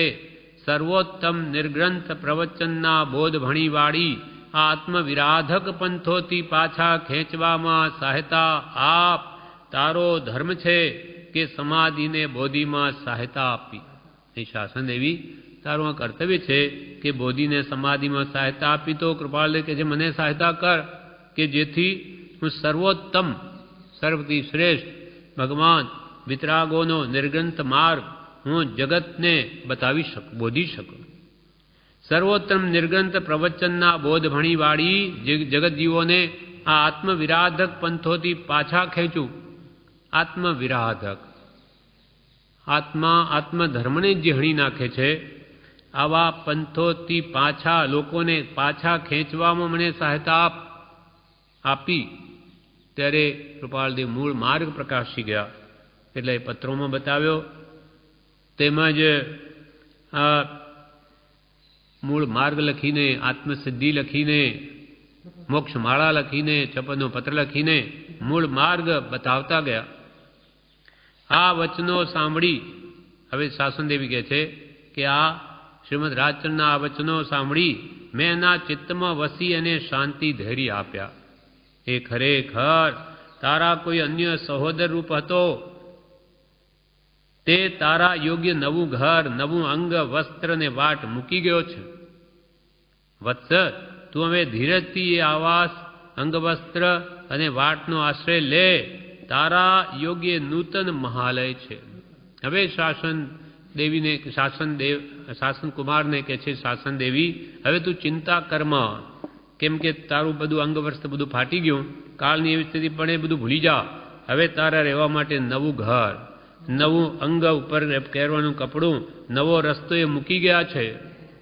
પરમ કૃપાળુદેવ, વત્સ, તું હવે ધીરજથી શાંતિ રાખ અને એણે જે માર્ગ કહ્યો તેમાં રહે. તે પ્રમાણે જ પહેર કપડાં, એટલે એની આજ્ઞા રાહત એ કેમ ચાલ, તો અને એના જ વાટનો આશ્રય લે. એણે જે માર્ગ બતાવ્યો તેનું શરણ લે. તારા યોગ્ય નૂતન મહાલય છે, તારા માટે નવું મહેલ છે. તારા યોગ્ય તને બંધ બેસતું, તારા ટાળ તાપથી રક્ષણ કરે એવું એ નવું અંગવસ્ત્ર છે. અને વત્સ, સામાપુર જવાને કાંટા વિનાનો સાફ કરેલો એ ટૂંકો રસ્તો છે. કાંટા વિનાનો, બધે કાંટા પથરાયેલા છે, પણ એ મહાપુરુષે અહીંયા આવી અને માર્ગને સાવ ચોખ્ખો કરી દીધો છે. એટલે હવે તું ચિંતા કરમાં અને એ રસ્તે તું આગળ ચાલ્યો જા, ફિકર કરની. હવે એને કે છે કૃપાલદેવી પોતે જ આ વાત કરેલી કે માર્ગમાં પડેલા કાંટા મત પક્ષના એ ખસેડતા જે અમને થાક ચડ્યો તે અમારો અંતરાત્મા જાણે. હવે તમારા માટે માર્ગ ચોખ્ખો છે. પ્રમાદમાં શું પડ્યા રહ્યા છો, અમૂલ્ય અવસર ભાળો. વર્તમાનમાં માર્ગ અરે આ અનેક કંટક વાળો. દેવાનંદન હો રાજચંદ્ર પ્રભુ પ્યારા, ખસેડતા કાંટા પરિશ્રમથી અમને થાક ચડે જે. અંતરાત્મા કે પ્રભુ જાણે, અનુસરતા ન નડે. દેવાનંદન હો રાજચંદ્ર પ્રભુ પ્યારા, આ કળી કાળે હો અમને ઉદ્ધરનારા. ખસેડતા કાંટા અમને થાક ચડ્યો અમારું મન જાણે. કૃપાલ કે અથવા ભગવાન જાણે, પણ તમને હવે એ માર્ગે ચાલવામાં કોઈ બાત અનુસરતા ન નડે. વર્તમાનમાં જ્ઞાની હોત તો કેળન છોડત તેની, છેલ્લો શિષ્ય હતો વીર પ્રભુનો, સ્મૃતિ સુખદ છે એની. દેવાનંદન હો રાજચંદ્ર પ્રભુ પ્યારા, આ કળી કાળે હો અમને ઉદ્ધરનારા. વર્તમાનમાં જ્ઞાનીઓ તેની પૂછે, અમે ચાલ્યા જાત, અમારે કંઈ કરવું નથી, પણ કોઈ નથી એટલે અમારા તરફ દ્રષ્ટિ ગઈ, અને અમે તો ભગવાન મહાવીરના છેલ્લા શિષ્ય હતા, એમની સુખદ સ્મૃતિ છે. એટલે હવે વત્સ તું નિરાશ થઈશ નહીં. એ અદેખો કાળ જખ મારે છે, હવે તને કંઈ બાદ ના આવે. એણે જે રસ્તો બતાવ્યો માર્ગે ચાલ્યો જા. વત્સ તું હવે નિરાશ થઈશ નહીં. શાસન કુમારને કહે છે શાસન દેવી, એ અદેખો કાળ જખ મારે છે, હવે તું આનંદ પામ, તને વાટ મળી ગઈ આપણા માટે. તારા બાકીના વર્ષો એવા મહાલયાદિના આશ્રયમાં આનંદપૂર્વક નિર્ગમન કર. હવે એ પુરુષના આશ્રય ચાલ્યો જાય માર્ગમાં. હવે તું ચિંતા કરમાં કે મને માર્ગ બતાવનાર કોણ છે, ભૂલી જા. વત્સ એ મહાલયાદિ તે તારા અનન્ય સહોદરની આત્મસિદ્ધિ છે. એ ઘર વગેરે તારે ક્યાં રહેવું? તો કે એની લખેલી આત્મસિદ્ધિમાં. એ આત્મસિદ્ધિનું જ કારણ છે. આત્માની સિદ્ધિ કરાવે એવી છે. સિદ્ધિ એટલે પ્રાપ્તિ. વત્સ તને અને તારા ભાવિ બંધુઓને વિશ્રામ અને સ્થિરતાનું અપ્રતિમ સ્થાન છે. તારે અને બીજા પણ જે મોક્ષ માર્ગના ઈચ્છુક તેને પણ એ સ્વરૂપમાં સ્થિરતા કરાવવાનું અપ્રતિમ સ્થાન છે. માર્ગદર્શક અમોઘ સ્થાન છે, માર્ગદર્શક અમોઘ સાધન છે. એમાં એ તારો ભ્રાતા પ્રકાશે છે. કૃપાલદેવ વર્તમાન આ કાળમાં મોક્ષ માર્ગ બહુલો વિચારવા, આત્માર્થીને ભાખ્યો અત્ર અગોપ્ય. તારો ભાઈ કેમ કે છે કે કાળ તો આ કાળમાં વિતરાગ માર્ગ તો બહુ લોપ થઈ ગયો, પણ આત્માર્થીને વિચારવા માટે અમે અહીંયા અગોપ્ય એટલે સાવ પ્રગટ બતાવ્યો છે. વત્સ હવે હું અંતર્ધાન થઈશ, તું મૂંઝાઈશ નહીં. હવે હું અંતર્ધાન થઉં છું, તું ચિંતા કરીશમાં. હું સદા જાગતી બેઠી છું. તારા ભાઈઓને ધીરજ શાંતિ આપું છું. વત્સ સુખી રહો, આનંદ કરો. એટલે હવે તું ચિંતા કરીશમાં. હું જાગતી બેઠી છું, કેમ કે તારે હજુ 18,500 જીવવાનું છે, એટલે ચિંતા કરે કાંઈ વળે નહીં. આ તને માર્ગ બતાવે છે આ પુરુષ. એવો પુરુષ બીજો થવાનો નથી. એના માર્ગે ચાલી જા. આ સંવાદ સાંભળી હું મારા વિચાર ભુવનમાંથી ઉઠ્યો. તે જેમ મેં સાંભળ્યો તેમ ઉતરે મૂક્યો છે. આ મનસુખભાઈ કિરોચંદ મહેતા ડૉક્ટર ભગવાન દાસના પિતાશ્રી સાક્ષર હતા, વિદ્વાન હતા. શ્રીમદ રાજચંદ્રની જીવન રેખા જેણે લખી એમણે આ લખ્યો છે. આ બે પાઠ એમને આ સંવાદ કે છે હું વિચાર ભુવન વિચાર આવી વિચારધારા એમની ચાલી, તે બ્રહ્મચારીજી અત્રે પ્રવેશિકામાં 2 પાઠ તરીકે મૂક્યો છે. હા, એ અમુક મોક્ષમાળાના શબ્દોમાં. હા, કૃપાલદેવ બીજી આવૃત્તિમાં. હા, પણ એમને જે શબ્દો કરેલા તે પછી બ્રહ્મચારીજીએ જ્યારે 7મી આવૃત્તિ આશ્રમની કરી એ પહેલી, એમાં પછી બધા ફેરફારો કાઢી નાખ્યા ઘણા બધા. બધું જ લગભગ કહો તો ચાલે ને મૂળ જ કૃપાલદેવનું રહેવા દીધું છે. તે વખતે હાજર હતા એટલે મોક્ષમાળા એમને બહુ જ પ્રિય હતી. હા, વિદ્વાન હતા. એટલે અહીંયા એમને લખેલું છે આ બધું કાળ સંબંધીનું. એટલે હવે પોતે કહે છે કે આ સંવાદ સાંભળી, મનસુખભાઈ કહે છે આ સંવાદ મેં સાંભળ્યો વિચાર ભુવનમાં. તે મારા વિચાર ભુવનમાંથી ઉઠ્યો. મારા વિચારમાં આવું આવ્યું, તે જેમ મેં સાંભળ્યો તેમ અત્રે મૂક્યો છે. જેમ મારા વિચારમાં આવ્યું તેમ અત્રે મૂક્યો છે. એમાં ગુપ્ત પરમાર્થ રહેલો છે. એમાં વર્તમાન કાળની શાસનની સ્થિતિનું દર્શન થાય છે. વર્તમાન કાળમાં જૈન શાસનની કેવી સ્થિતિ થઈ ગઈ છે એનું દર્શન થાય છે. માર્ગની ઝાંખી થાય છે. માર્ગનું ચિત્ર આલેખાઈ જાય છે. એ ચિત્ર ધારી જોવા વિચારવા યોગ્ય હોવાથી એનું વિશેષ વિવેચન આ ધવલ પત્ર પર યથાવકાશ મૂકવા યોગ્ય છે. ઓમ શાંતિ. વિચાર આવ્યો કે આ મને વિચાર આવી છે વિચારણા, તો એ વિચારણાને વારંવાર વિચારવાથી લાભ છે કે આવો ભયંકર કાળ છે તો એમાં કેટલી જાગૃતિ રાખવી જોઈએ અને કયા પુરુષના કહેવા પ્રમાણે, કયા જ્ઞાની પુરુષના કહેવા પ્રમાણે ચાલવું જોઈએ તે ધ્યાનમાં રહે. એના માટે કે મેં આ વિચારધારાને ધવલપત્ર પર મૂકી છે, એટલે કાગળમાં લખી છે. તે આ છે. ઓમ શાંતિ. મનસુખભાઈ કિરચંદ મહેતા શ્રીમદ રાજચંદ્રની જીવન રેખા, એમાં એમણે લખી હશે.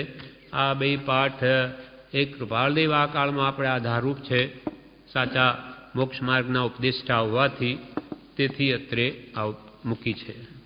આ પ્રમાણે આ બે પાઠ પૂરા થયા. વિશેષ નવો પાઠ આવતીકાલે.